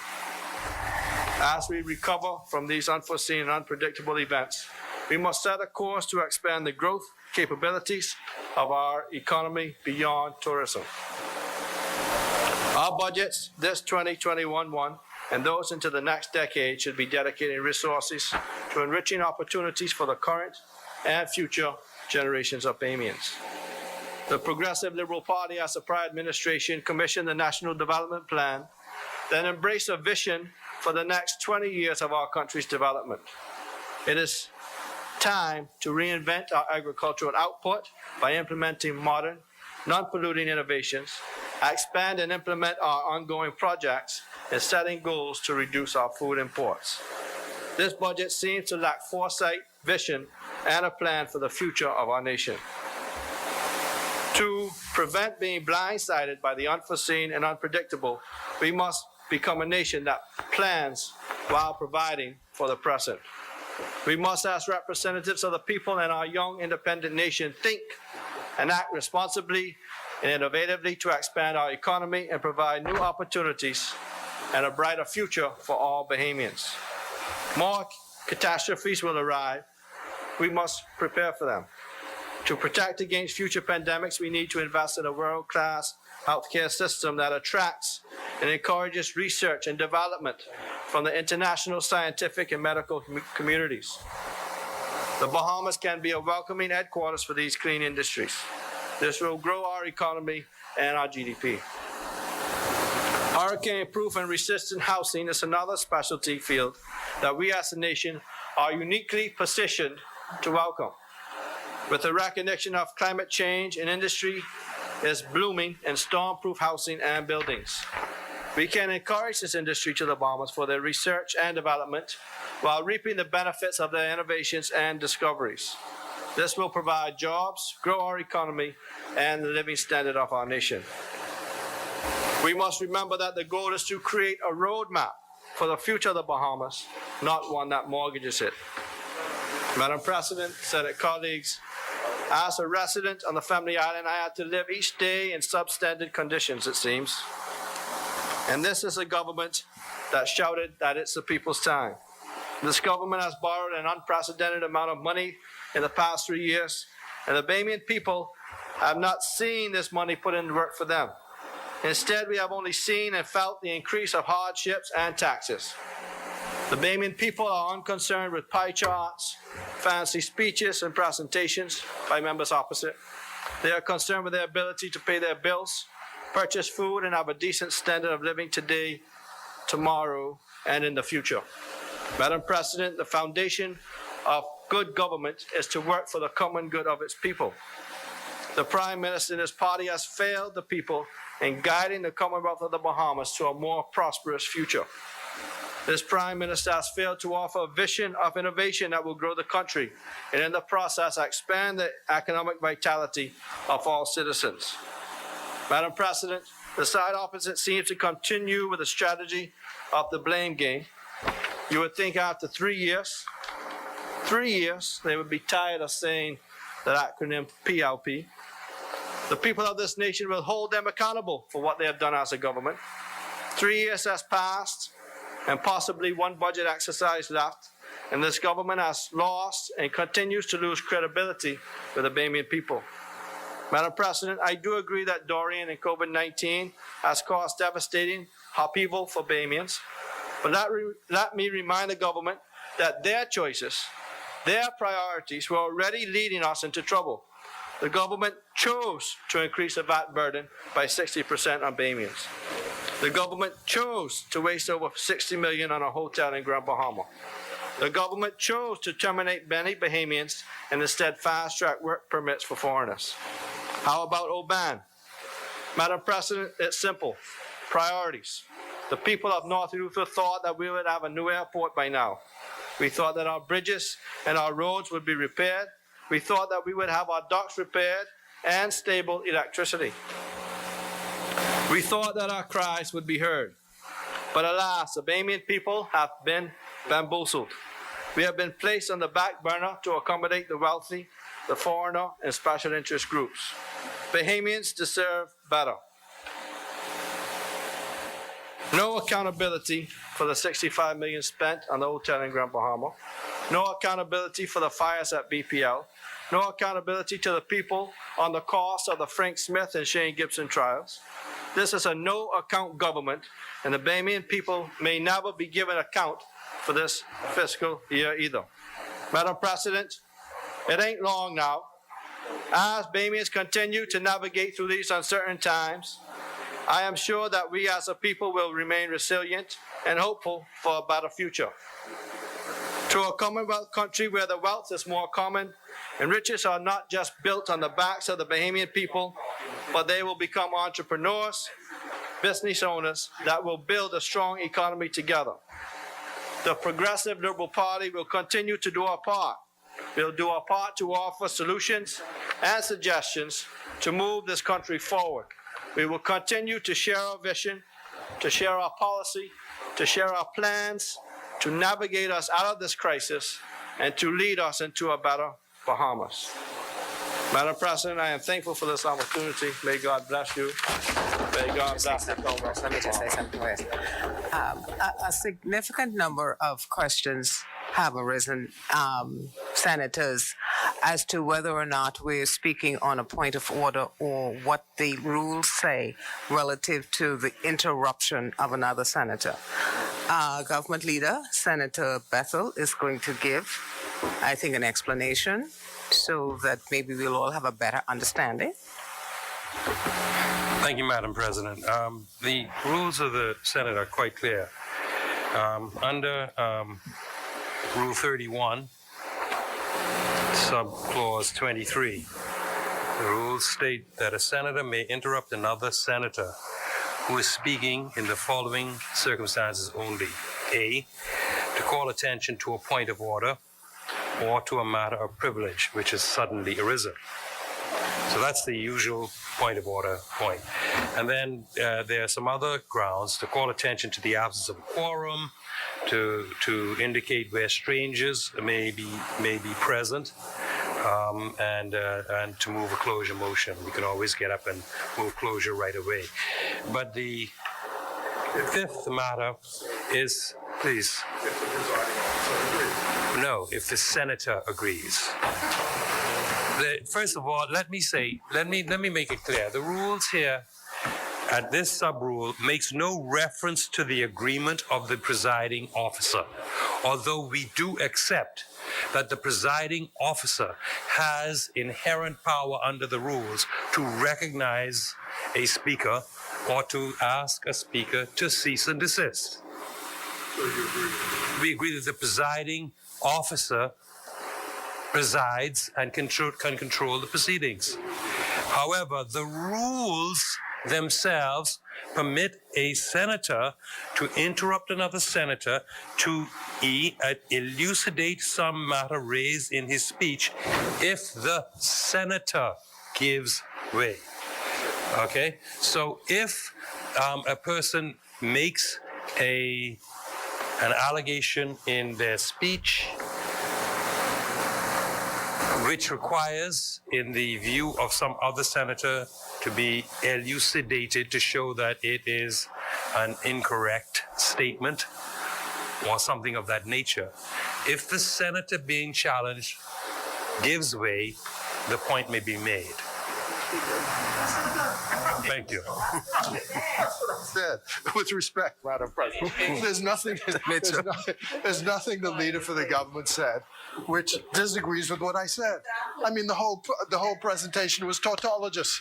Except there's one difference, though, Senator. What's the one difference, difference is that if you I may were, finish my point, you ladies. were objecting in each case when an intervention had been made and the senator on your side had ceded the ground and had sat down. No. Every case. No.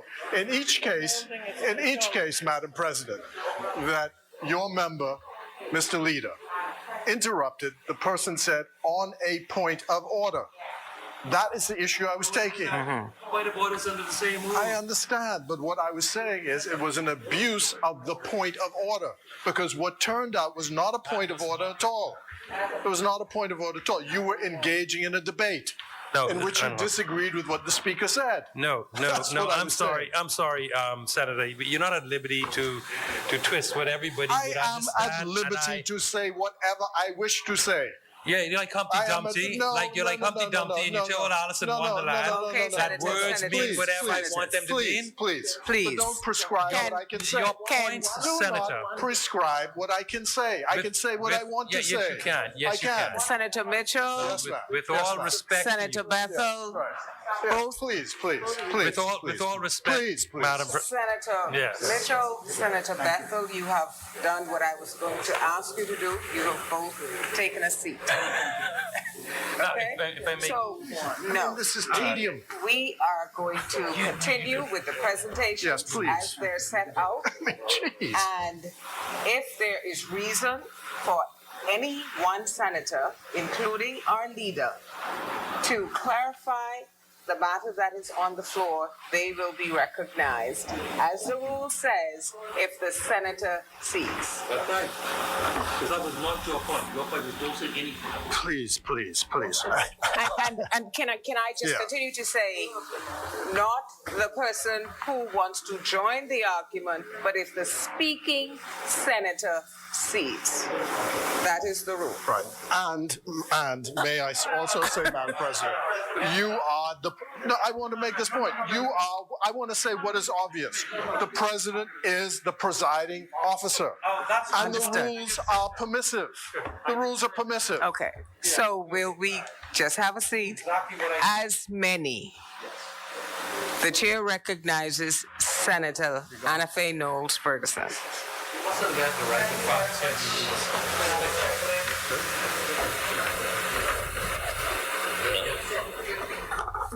Thank you very much, Madam President. Madam President, I rise once more, humbled to be in this chamber, to contribute to yet another budget debate. I thank Almighty God for granting me health and I strength. think we will respect the senator who's on the And I floor also because I thank- cannot hear her. Is your mic on, Senator? I think so. Okay.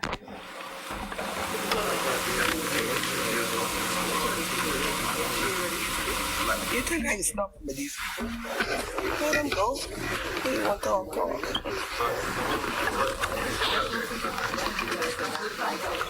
May I continue, Madam President?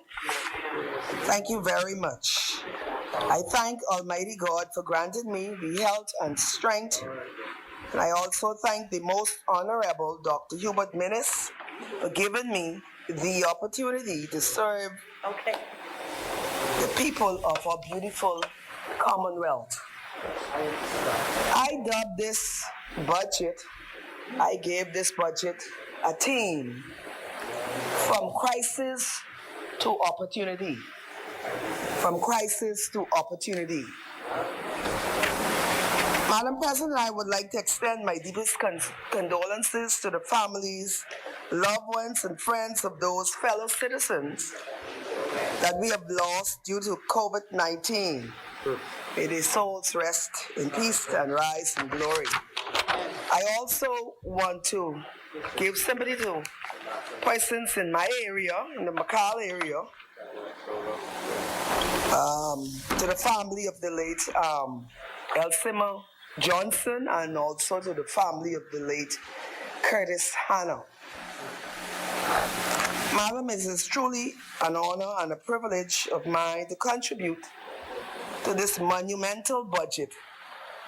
As a proud product of Crooked Island, it is almost second nature to me to view these budgets, with my first question being, what is in the budget for Family Islands? However, Madam President, before I highlight the various allocations for Family Islands, I would be remiss had I not speak to the two most catastrophic moments that has occurred since our previous budget, and which strongly contribute to the decision made by the Cabinet and the competent authority, and of course the Minister of Finance. Namely, Hurricane Dorian and coronavirus pandemic, otherwise known as COVID-19. Madam President, in September of last year, Hurricane Dorian came bearing down on the Bahamas, giving direct hit or two on our gems in the north, in North Abaco, in Abaco, and also in Grand Bahama.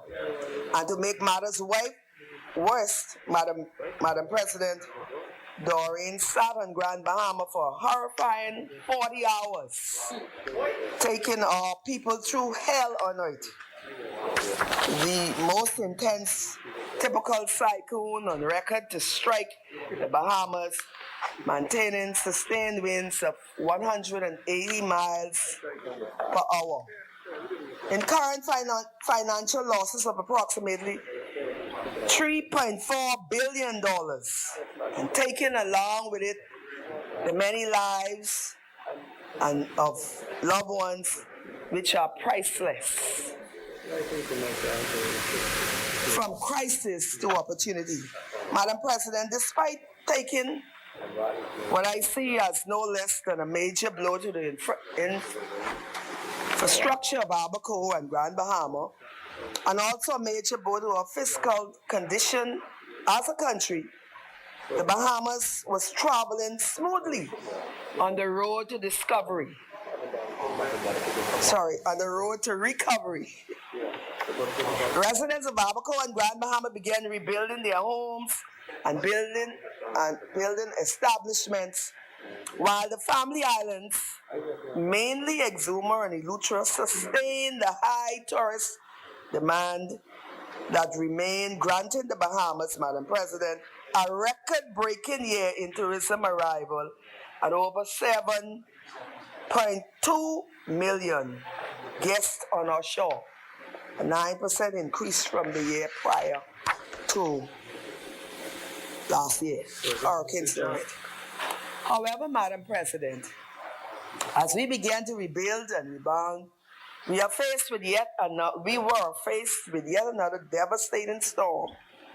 This one, however, not a tropical cyclone, but a global health pandemic, COVID-19. On March 15, after receiving our first case, the competent authority began to shut down the country and close the borders to protect the health and well-being of all Bahamian citizens. Since then, we have taken our largest economic hit as a country since statistics has been recorded. And I can recall that our leader in this place, in his first speech during this COVID era, he said all of us must take a hit, and our country really took a hit. Since then, we have taken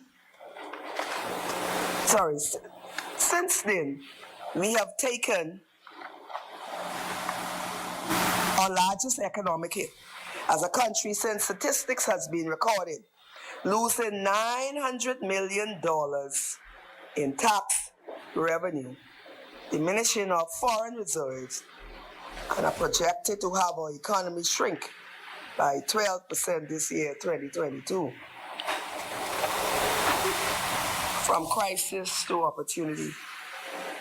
Despite these undeniable facts, Madam President, the country is plagued with an opposition void of all worth and unable to add anything of value to the development of our country during what is our most unprecedented time in history. Rather, they prefer to oppose the government on every action taken, flip-flop on policy recommendation, and wrongfully criticize the government and foreign news media outlets. And prominent global media outlets praise the government for its handling of COVID-19. Madam President, where is their shame? On the other side, persons from the other side calls the budget uninspiring and labeling it the waste in living memories, but offer no viable suggestion. Again, Madam President, where is the shame?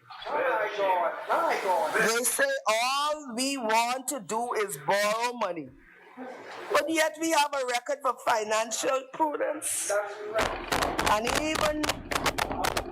even went so far as to pass and enact the Fiscal Responsibility Act, which provide limits to capital and recurrent expenditure relative to our GDP, requires reporting of projected costs and benefits, programs and mandates reductions in the national debt, specifically the Fiscal Responsibility Act. 2018 sets out a long-term target of reducing the government's direct debt, the GDP ratio, to no more than 50%. Further, the year by which this target is to be achieved. Madam President, I can't compete with the noise, and please protect me. We do apologize, Senator. Please continue. Thank you. Further, the year by which this target is to be achieved has to be set out in the government's fiscal strategy report, which must be submitted to Parliament no later than the third week of November each year.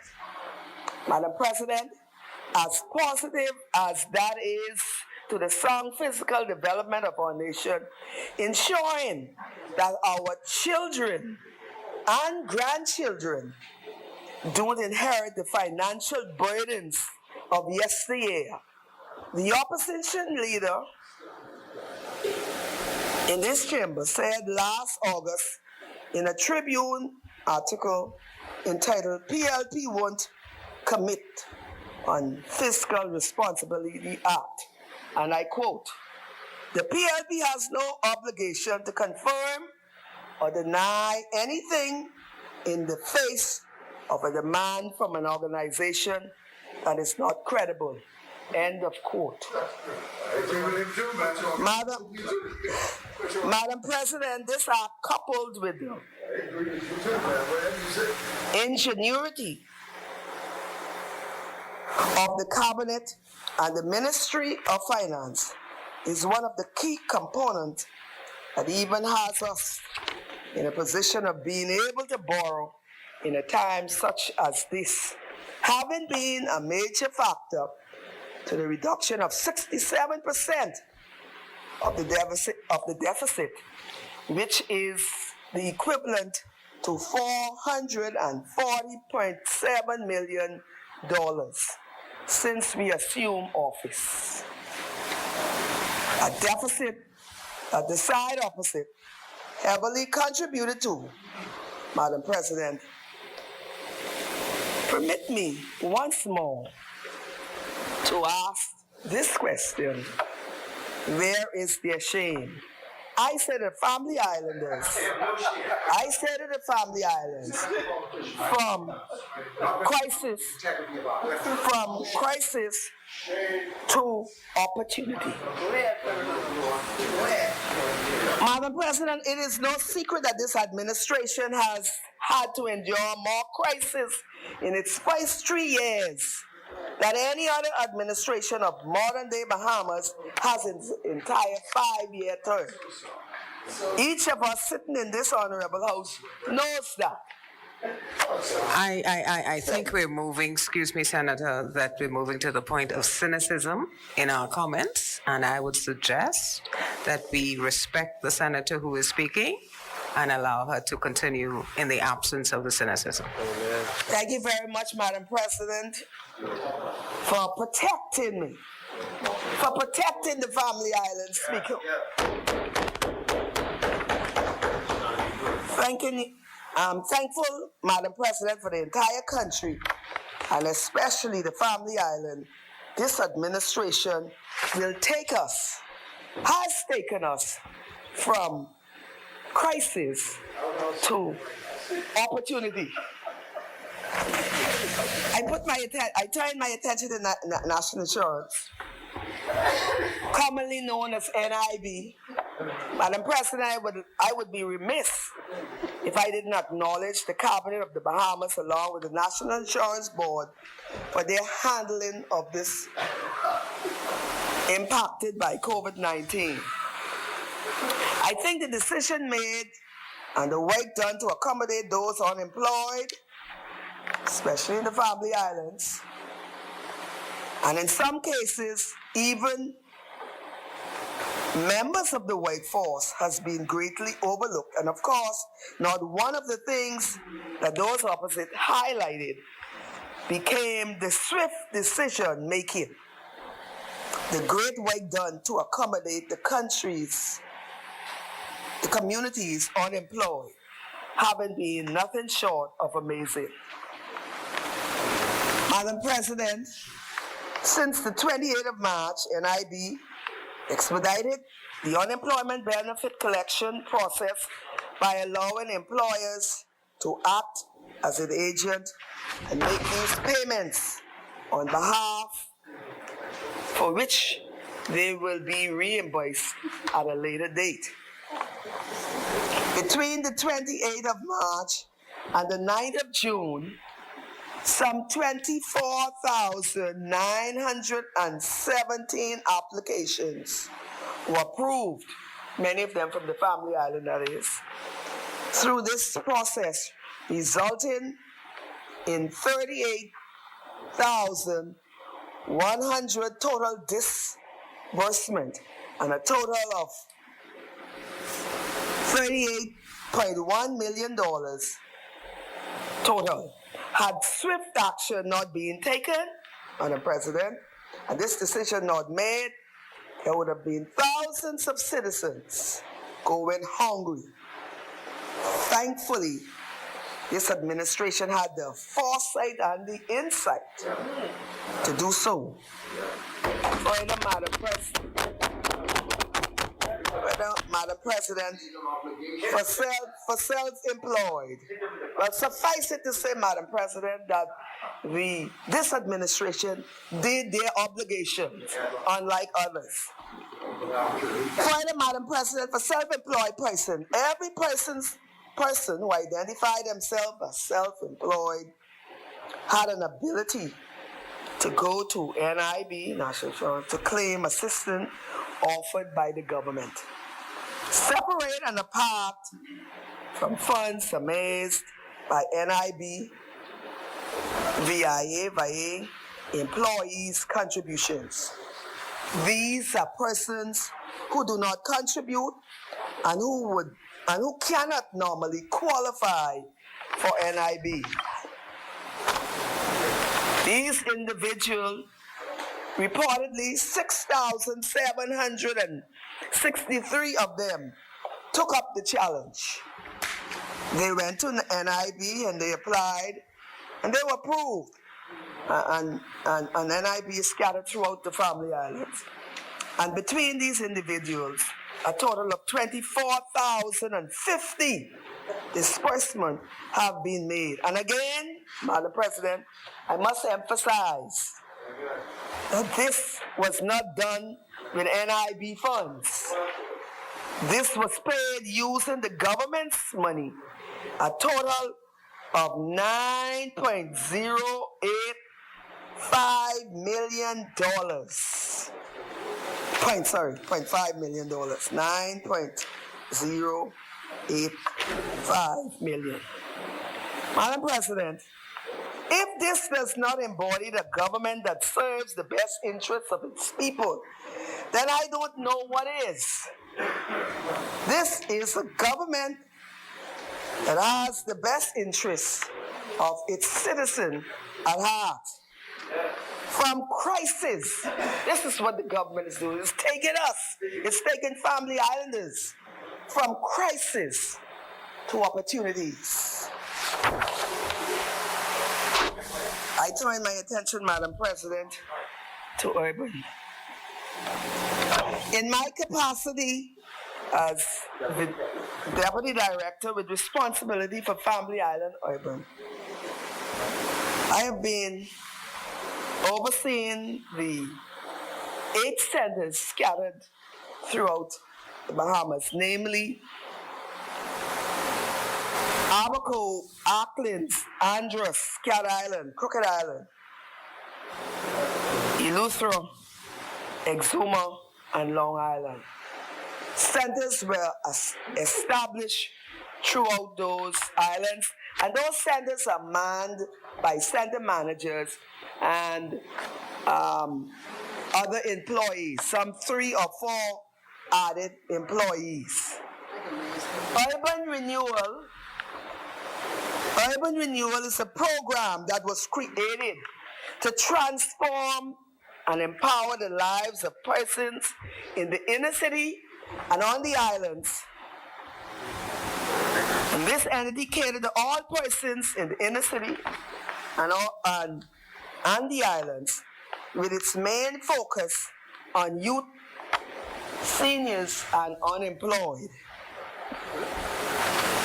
Under the Ministry of Social Services and Urban Development, Urban caters to many programs. These programs keeps the community glued together. After school program, just to name a few, recognition of seniors and the likes, projects such as assisting in sports, track and field, softball, etc., baseball, Mothers and Fathers Day recognition and events, Easter egg hunts with the young, summer school, Thanksgiving luncheon for the elderly, to name a few. These initiatives, Madam President, span across our country, from New Providence, my fellow senator here in Grand Bahama is a part of that, and across the 8 islands that I mentioned under my review. However, Madam President, we in the urban have also been able to make more tangible contribution to the community in the Family Islands. I am proud to report that in this chamber, and by extension to the citizens and residents of the Bahamas, that prior to Hurricane Dorian, we had repaired and constructed some 44 roofs in Abaco. Sad to say Dorian destroyed what we have. And we were gearing up for Eleuthera at that time. And until now, I think in the same budget, some 35 or more roof is on the compare.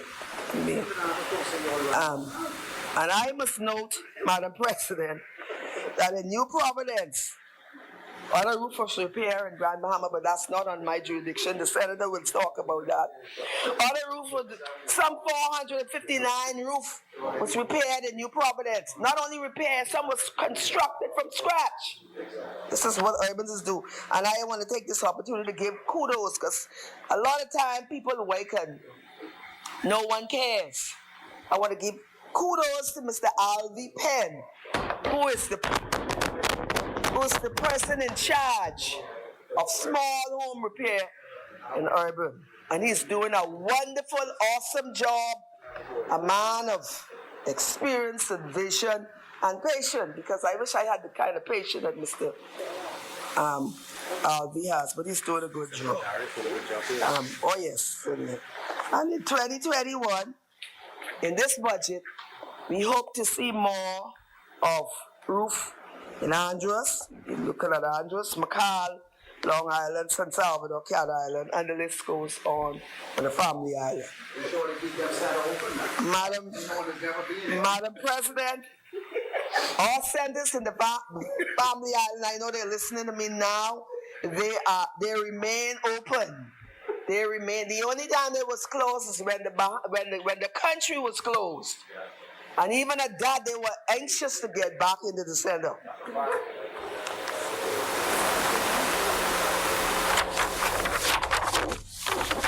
I want to, before I leave this, I want to reiterate. Yes, I want to say that unlike, well, let me change that wording. I just want to say that these homes, these roofs that was being repaired, were not repaired on selection. They weren't a selection few. We cater to the needy, not to the greedy. They aren't a selected group of FNMs or PLPs, but they are Bahamians in need. These roofs were Bahamians who needed the service of roof and roof repair. And therefore, all governments should do to ensure that they take care of their people, and this government is doing so. It's from crisis to opportunity. Family Island development. Technology, Madam President, I acknowledge the advancement in technology. It was very visible during this COVID era time when we had to be in lockdown and we couldn't be together, so we had means. Technology presented itself at the very time that we needed it most. And so the government of the Bahamas, in conjunction with the Central Bank of the Bahamas, has made the decision to develop a digital currency, which is to be utilized as legal tender. This is ideal for the Family Island. I'm talking Family Island business. According to the global law firm, What's for the Family Islands, yeah? Northern Rose Fulbright, the Bahamas Sand Dollar is the first digital fiat currency that is consumer ready. Madam President, this makes our little country one of the first nations in the world with a postmodern financial system. And I think this accomplishment deserves a round of applause from all sides. This is what it looks like. Madam President, He's trying to focus on.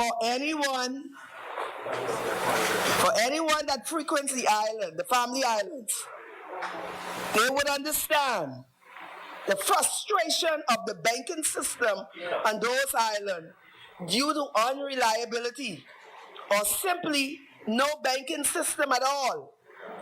This digital currency will remove that issue of no banking services, placing one bank in the palm of one's own hand between their cellular device and their sand dollar display.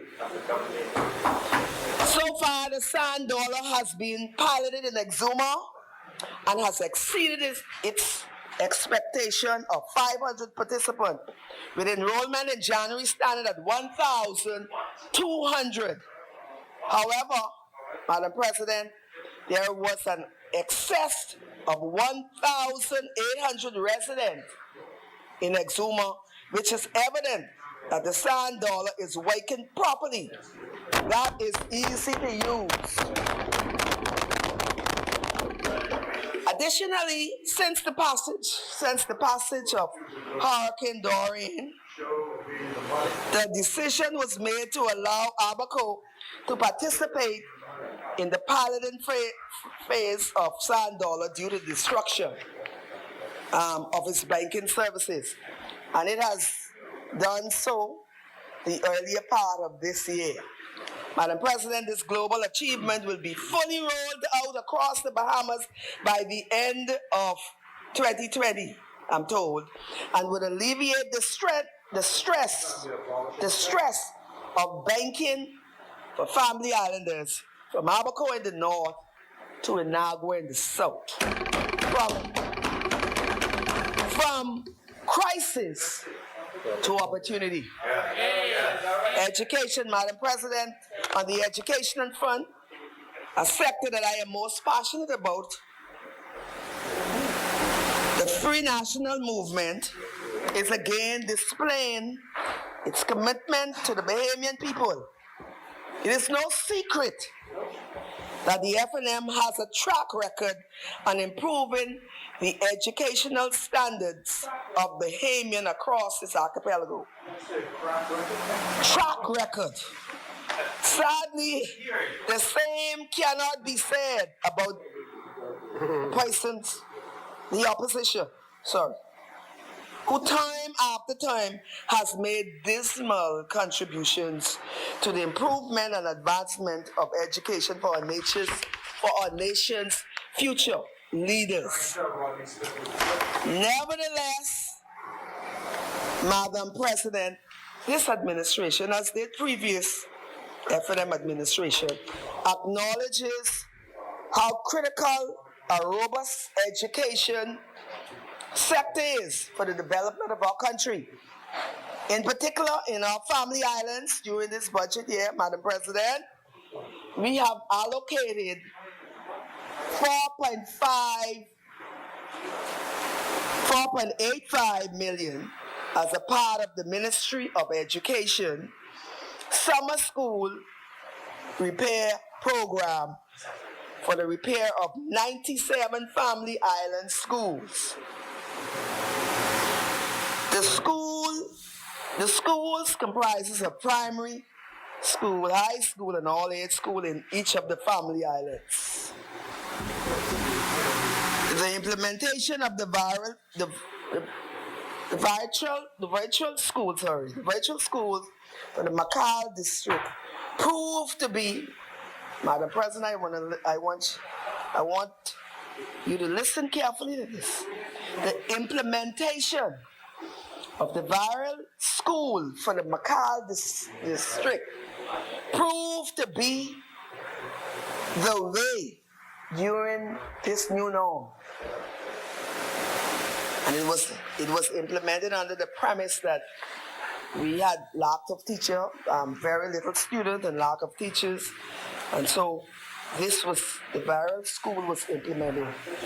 The virtual school was implemented, and this has been proved a blessing, and it seems as this is going to be the way forward for education. I commend the Minister of Education.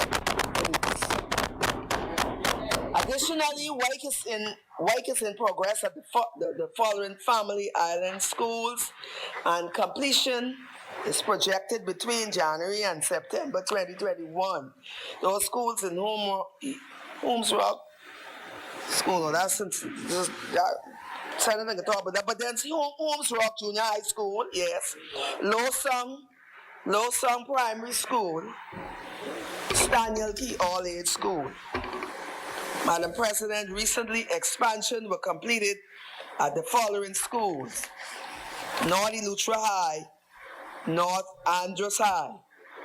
These expansion includes new classrooms, art rooms, computer rooms, and science labs. Further, Madam President, continuing on the track record and following the precedent set by the previous FNM administration in 2021 budget year, this administration is proposing the construction of 4 new schools. I repeat, of 4 new schools in the family islands. In Treasure Key, Abaco, the reconstruction of Abaco's Treasure Key's primary school, which was destroyed by Hurricane Dorian, will be rebuilt on its present site at a cost of some $6 million. In East Grand Bahama, a completely new school is to be called the East Grand Bahama Comprehensive School. This new structure will accommodate students from the 4 schools which were severely damaged by Hurricane Dorian. Again, those schools include Freetown Primary, High Rock Primary, Plainstown Junior High, and Sweetenski All Age. This building will also be used as a hurricane shelter. Additionally, Madam President, on the island of Exuma, the government through the Ministry of Education will construct this long time. When I was, many moons ago, when I was the area vice president for the Bahamas Union of Teachers for the Southern Bahamas, Exuma needed a new school. Mainly Georgetown, new primary school. They were living in, what you call those buildings with the thing, not barracks. They were living in, one was teaching trailers. And that's a long time, long before our time. But now, from crisis to opportunity, Georgetown will have Georgetown Primary School, an entirely new school at a cost of $8 million. Lastly, Madam President, on the island of Inagua, I was also the area vice president in Inagua. We condemned the school from Inagua for years under the other administration. Today, as recorded by the education minister, that the cries of Inaguans, and that's a part of the Macau district. Despite the fact that the previous FLM administration had allocated the funding, in 2012-2013 budget, the people of Inagua are set to finally receive a new school. We are to give, this is been painful for the Inagua. My cousin's listening. Yeah? My family, you're listening in Agua. Eddie and all of you Farquharsons. A new school will be built in Inagua. The long-awaited school is going to cost the taxpayer some $8,300,000.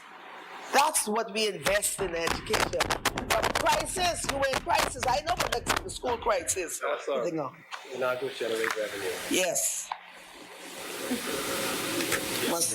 Again, I said the minister must be commended for a commitment to the progression of this nation's youth.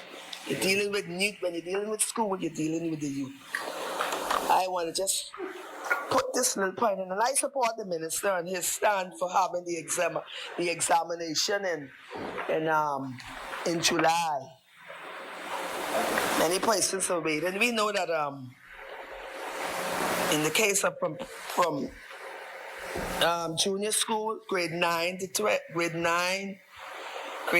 to 9 at the junior, and you started your exam track from the time you arrive in grade 9, and from the time you arrive in grade 7, and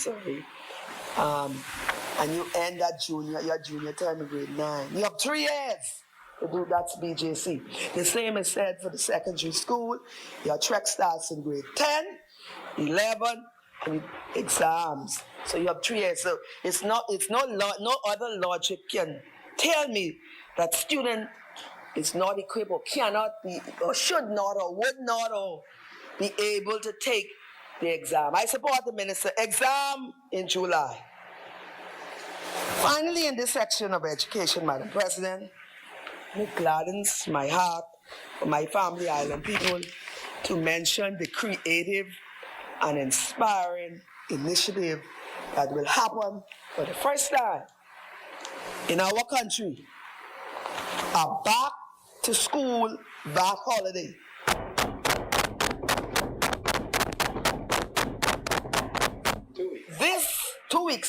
Two whole weeks. This back to school VAT holiday will remove value-added tax on school supplies, clothing, and select food items brought within the country for 2 weeks before the reopening of the school. The 14 days VAT-free holiday, Madam President, would provide millions of dollars in savings in aggregate for parents, not only in New Providence. I'm not speaking for New Providence, even though I'm happy for New Providence, but not only in New Providence, but in the family of islands as they prepared students to return to school. Family islanders, I urge you to take advantage of that. Take good advantage. This government is taking you from crisis to opportunity. Health.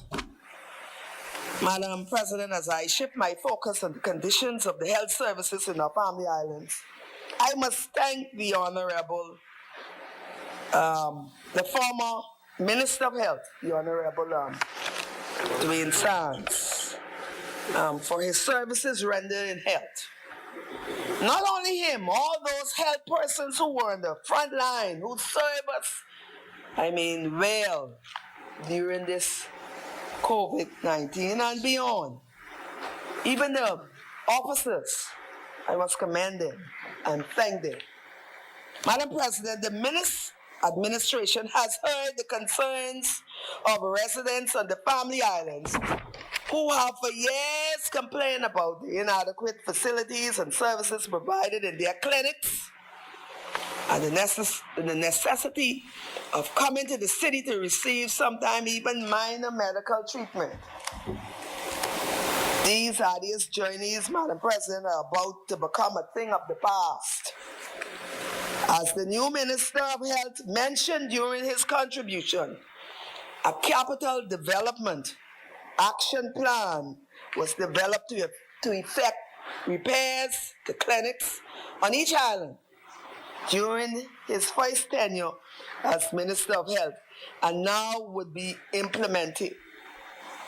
This administration during this fiscal year will carry out capital works to effect repairs in Eleuthera, at the Spanish Well Harbor Island, Lower Bogue, and Governor's Harbor clinics.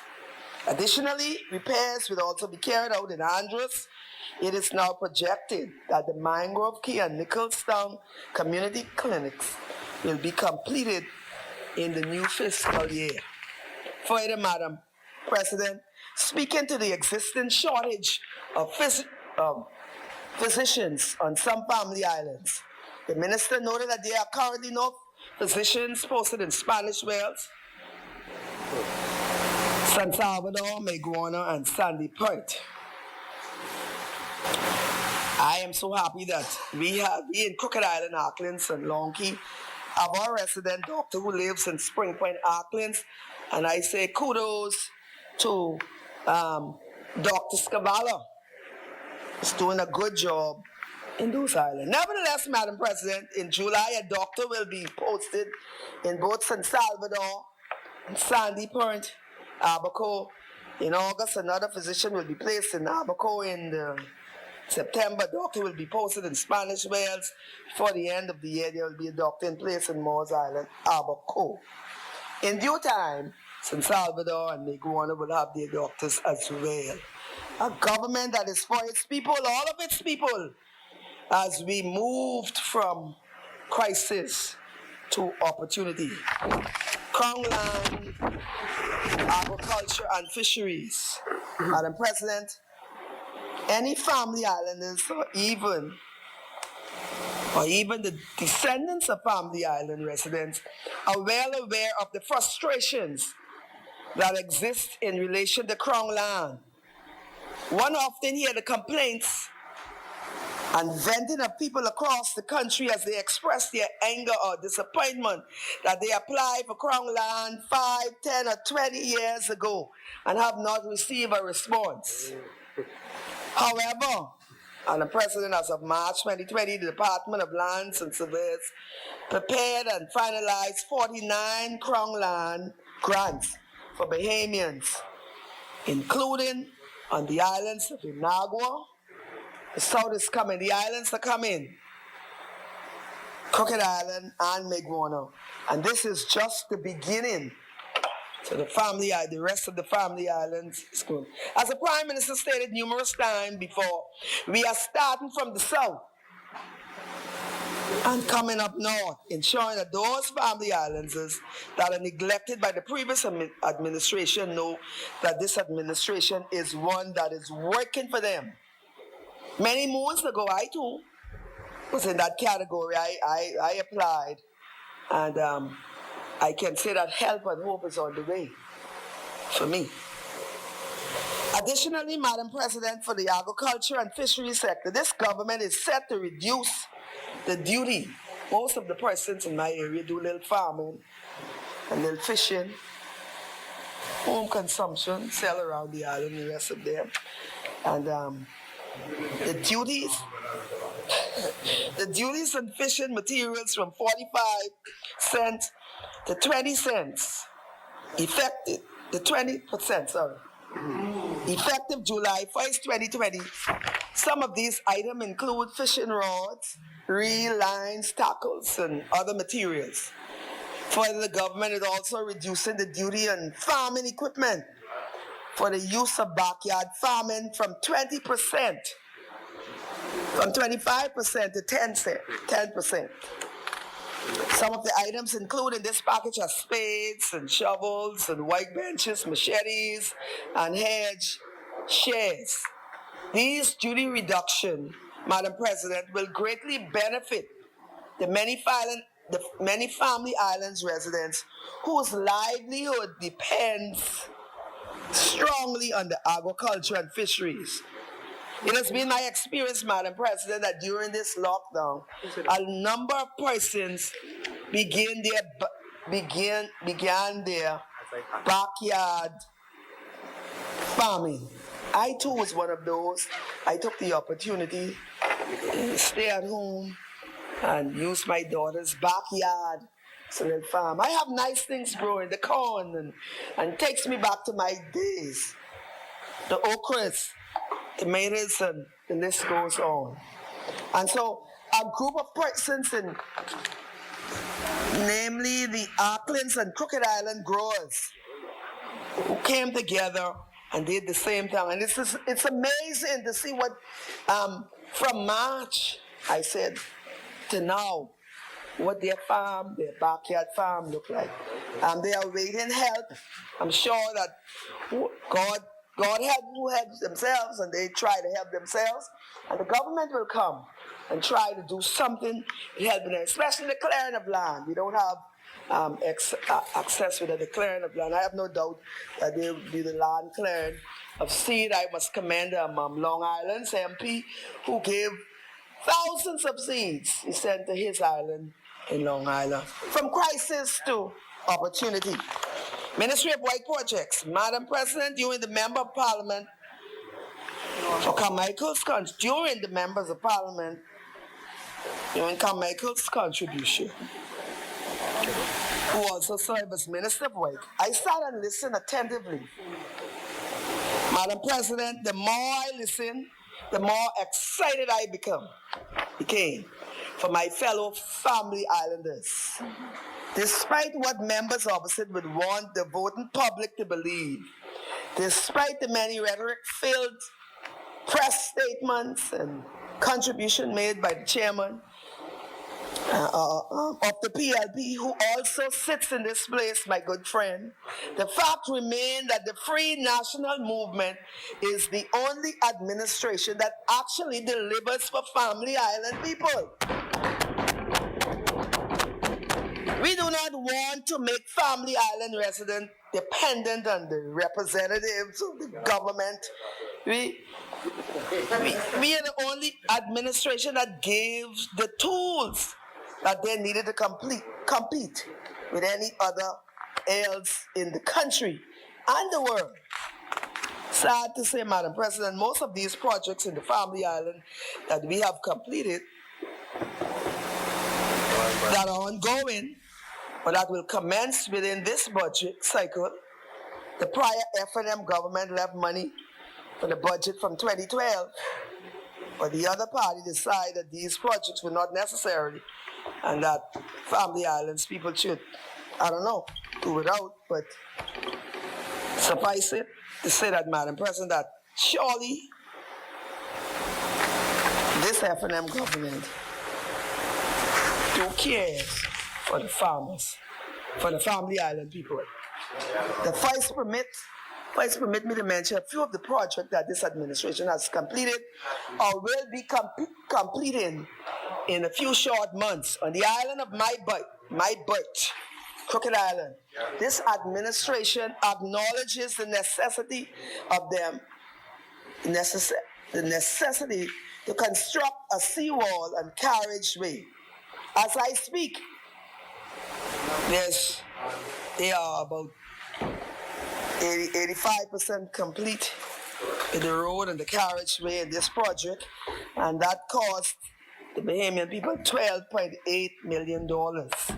And it comprised of 14 miles of road repairs and seawall construction started after Hurricane Joaquin, that devastated hurricane that destroyed Crooked Island, Auckland, Long Island, and the rest. And today, that project is mostly completed. As we speak, it's the famous word, the laying of the pipes are in Crooked Island. The Water and Sewage Corporation, under the careful MP Mr. Adrian Gibson, is doing a wonderful job in the laying of settlements. The only thing there, Madam I want my government, I'm sure they will do something about it. Madam President, I need you to listen to this, because even though that the water is earmarked for 3 settlements, Colonel Hill, Cabbage Hill, and Church Grove, there are several other settlements, very small settlements but close, that need the water most. And I am putting this plug in for them. Couple Hill, Marston, Richmond, and Seaview. For those of you who don't know your geography and your history, there are settlements in Crooked Island that needs water, that need the extension of that water. The resident there have asked me, son, to herald the alarm that they really need the water to be extended. And so while they are in the island, I'm sure that my government will look into that phase and allow the island. It's only about 5 miles, 5 point something miles. So that I'm sure that they can do that. It's also a special prize, Madam President, that I speak on the point on the island of Exuma, one of the brightest gems. They are now only 4 months away from groundbreaking. Listen to what I'm saying. 4 months away from the groundbreaking of a brand new state-of-the-art airport. Family Islands, the Exuma tourism product has been on a sharp upturn in more recent years. Further, this $44 million airport could see the island emerge as a mini hub for the Southern Bahamas. I welcome that, which is bound to be the only growth the economy of Exuma chain, but also develop the spillover which would affect the other islands in the south. It does not stop there, Madam President. This administration is also constructing brand new state-of-the-art airport in Eleuthera, which will have the same design as Exuma, and also in Long Island.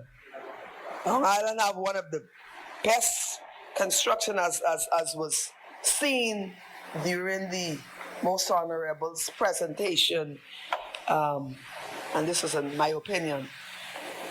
Beautiful for Long Island. I love my islands in the sun. I feel like singing "Oh Island in the Sun." In Long Island, the construction of road to Columbus Monument, which began in January 2019, will be completed by the end of this month. This project involved the construction of 1.2 miles of P-rock and sand seal rock, the famous Columbus Monument, with new parking areas, concrete decking, along with steps to impress access.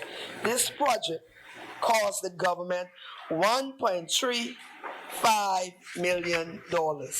On the island of Abaco, despite the devastating impact of Hurricane Dorian, repair and construction, as others have said before, on Ernest Dean Highway, which began in April 29, is approaching its completion. This project involves repairs to 6 miles of Ernestine Highway from the Marsh Harbor roundabout heading south to Sandy Point. This project, Madam President, was budgeted at $4.55 million. Plenty money spending in the Family Island, from crisis to opportunities. Also in Abaco, stabilization of the coast road in Albuquerque, which was started in January of this year, 2020, is projected to be completed during this month. This project will project the shorelines of Albuquerque for decades to come. It involves construction of 900 feet rock-armored coastal slope and 850 feet of concrete retaining wall, a new asphalt road 800 feet long, and restoration of the adjoining shoreline. The cost is $3.8 million for the project. In Andros, Madam President, interior roads and civil infrastructure, BAMSI, is nearing completion. The remaining infrastructure work are ongoing, including water, line, sewer, data, communication, fire services, and electricity to be completed. While on the topic of road work, Madam President, I must express my disappointment in prior administrations for their neglect towards the bridges in our Family Islands over the years. The Minister of Work revealed in his contribution that the last substantial bridge built in the Bahamas was in 1997 under this administration, and that was in New Providence. Further, the neglect of maintaining the existing bridges across the country now puts us in a position where there are currently 16 bridges and causeway in the Family Islands that need repair or replacement.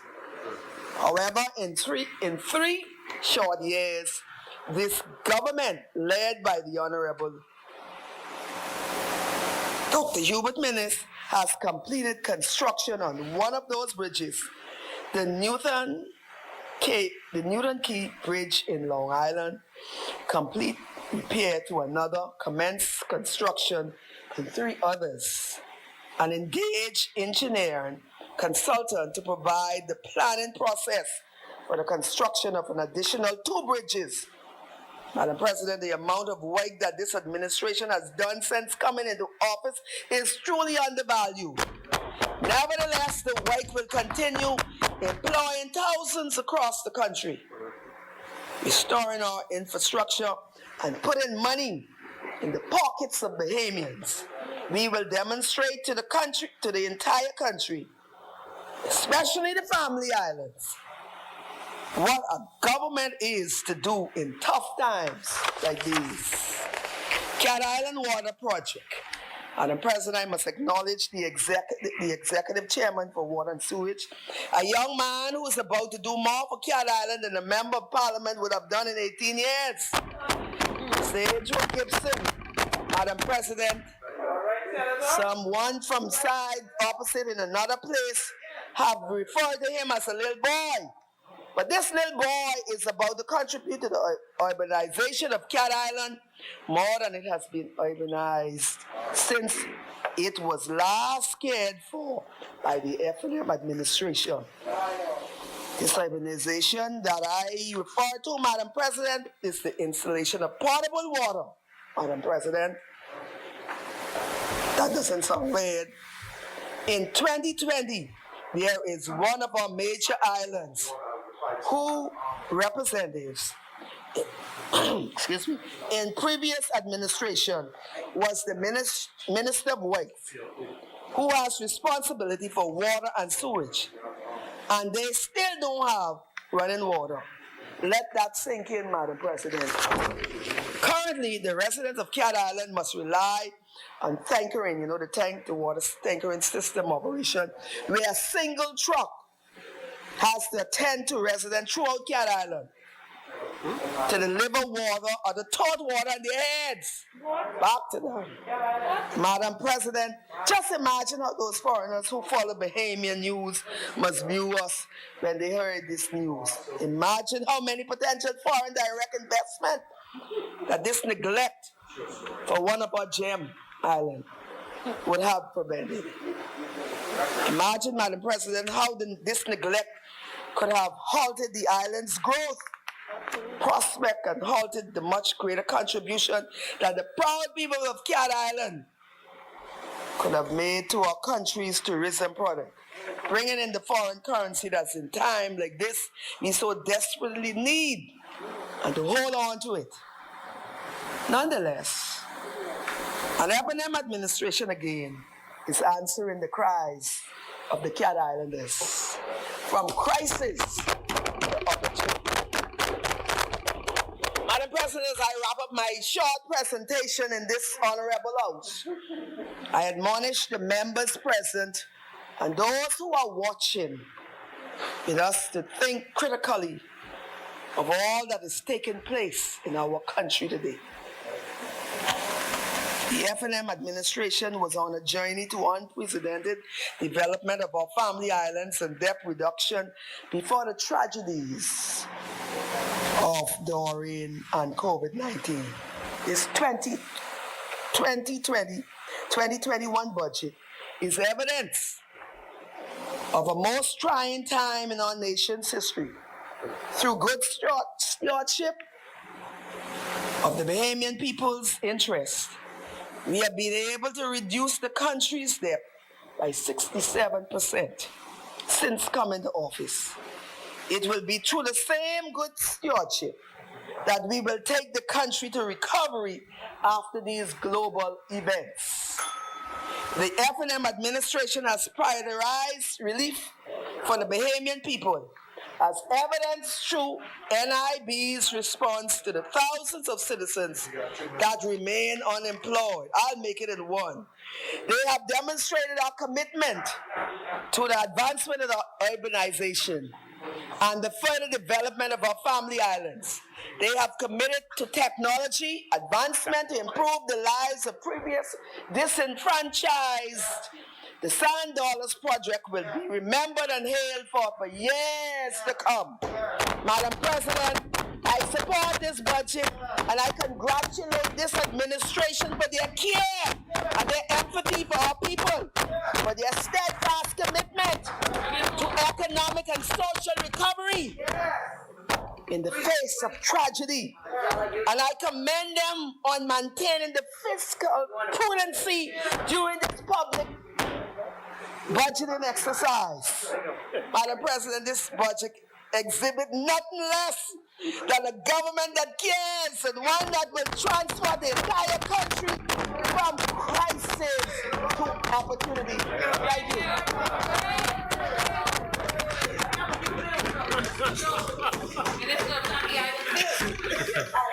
Madam President. Madam President. Recognize me. The chair recognizes Senator Bethel. Thank you, Madam President. After such a stirring contribution, touching so many points. Huh? It doesn't matter. This is like this in the House. We can suspend the business. But if you want to take the floor first. Recognize her. The chair recognizes Senator Dodson. Okay, thank you. After such a stirring contribution, as I was saying, Madam President, that I'm lost for words, and I'm sure every other senator here is lost for words. So, based on this loss of words at the present time, I'm going to make a motion. But I will point out that on my count, only six senators have spoken. And so we are running at less than half, which means that tomorrow will be extremely crowded. And we are in peril of running into Friday. Now, we could run into Friday all day Thursday night, and get out early Friday, or we may have to cut at some point Thursday night and come back on Friday and do all of the heads. Just giving forewarning. It's not the way we planned it, but things have not moved quite as quickly as we would like. But we'll see how tomorrow goes, and we'll make a judgment then. And on that note, Madam President, I beg leave to move that the business of the Senate on its rising be suspended until 10 a.m. tomorrow, the 25th day of June, 2020. If I may obtain a seconder. I second, officially. I once again would encourage the Lord. It has been moved and seconded that the Senate is suspended until the 10 o'clock, 25th of June, at 10 a.m. All those in favor? All those in favor, aye. Aye. Those opposed, nay. The ayes have it. The Senate is suspended.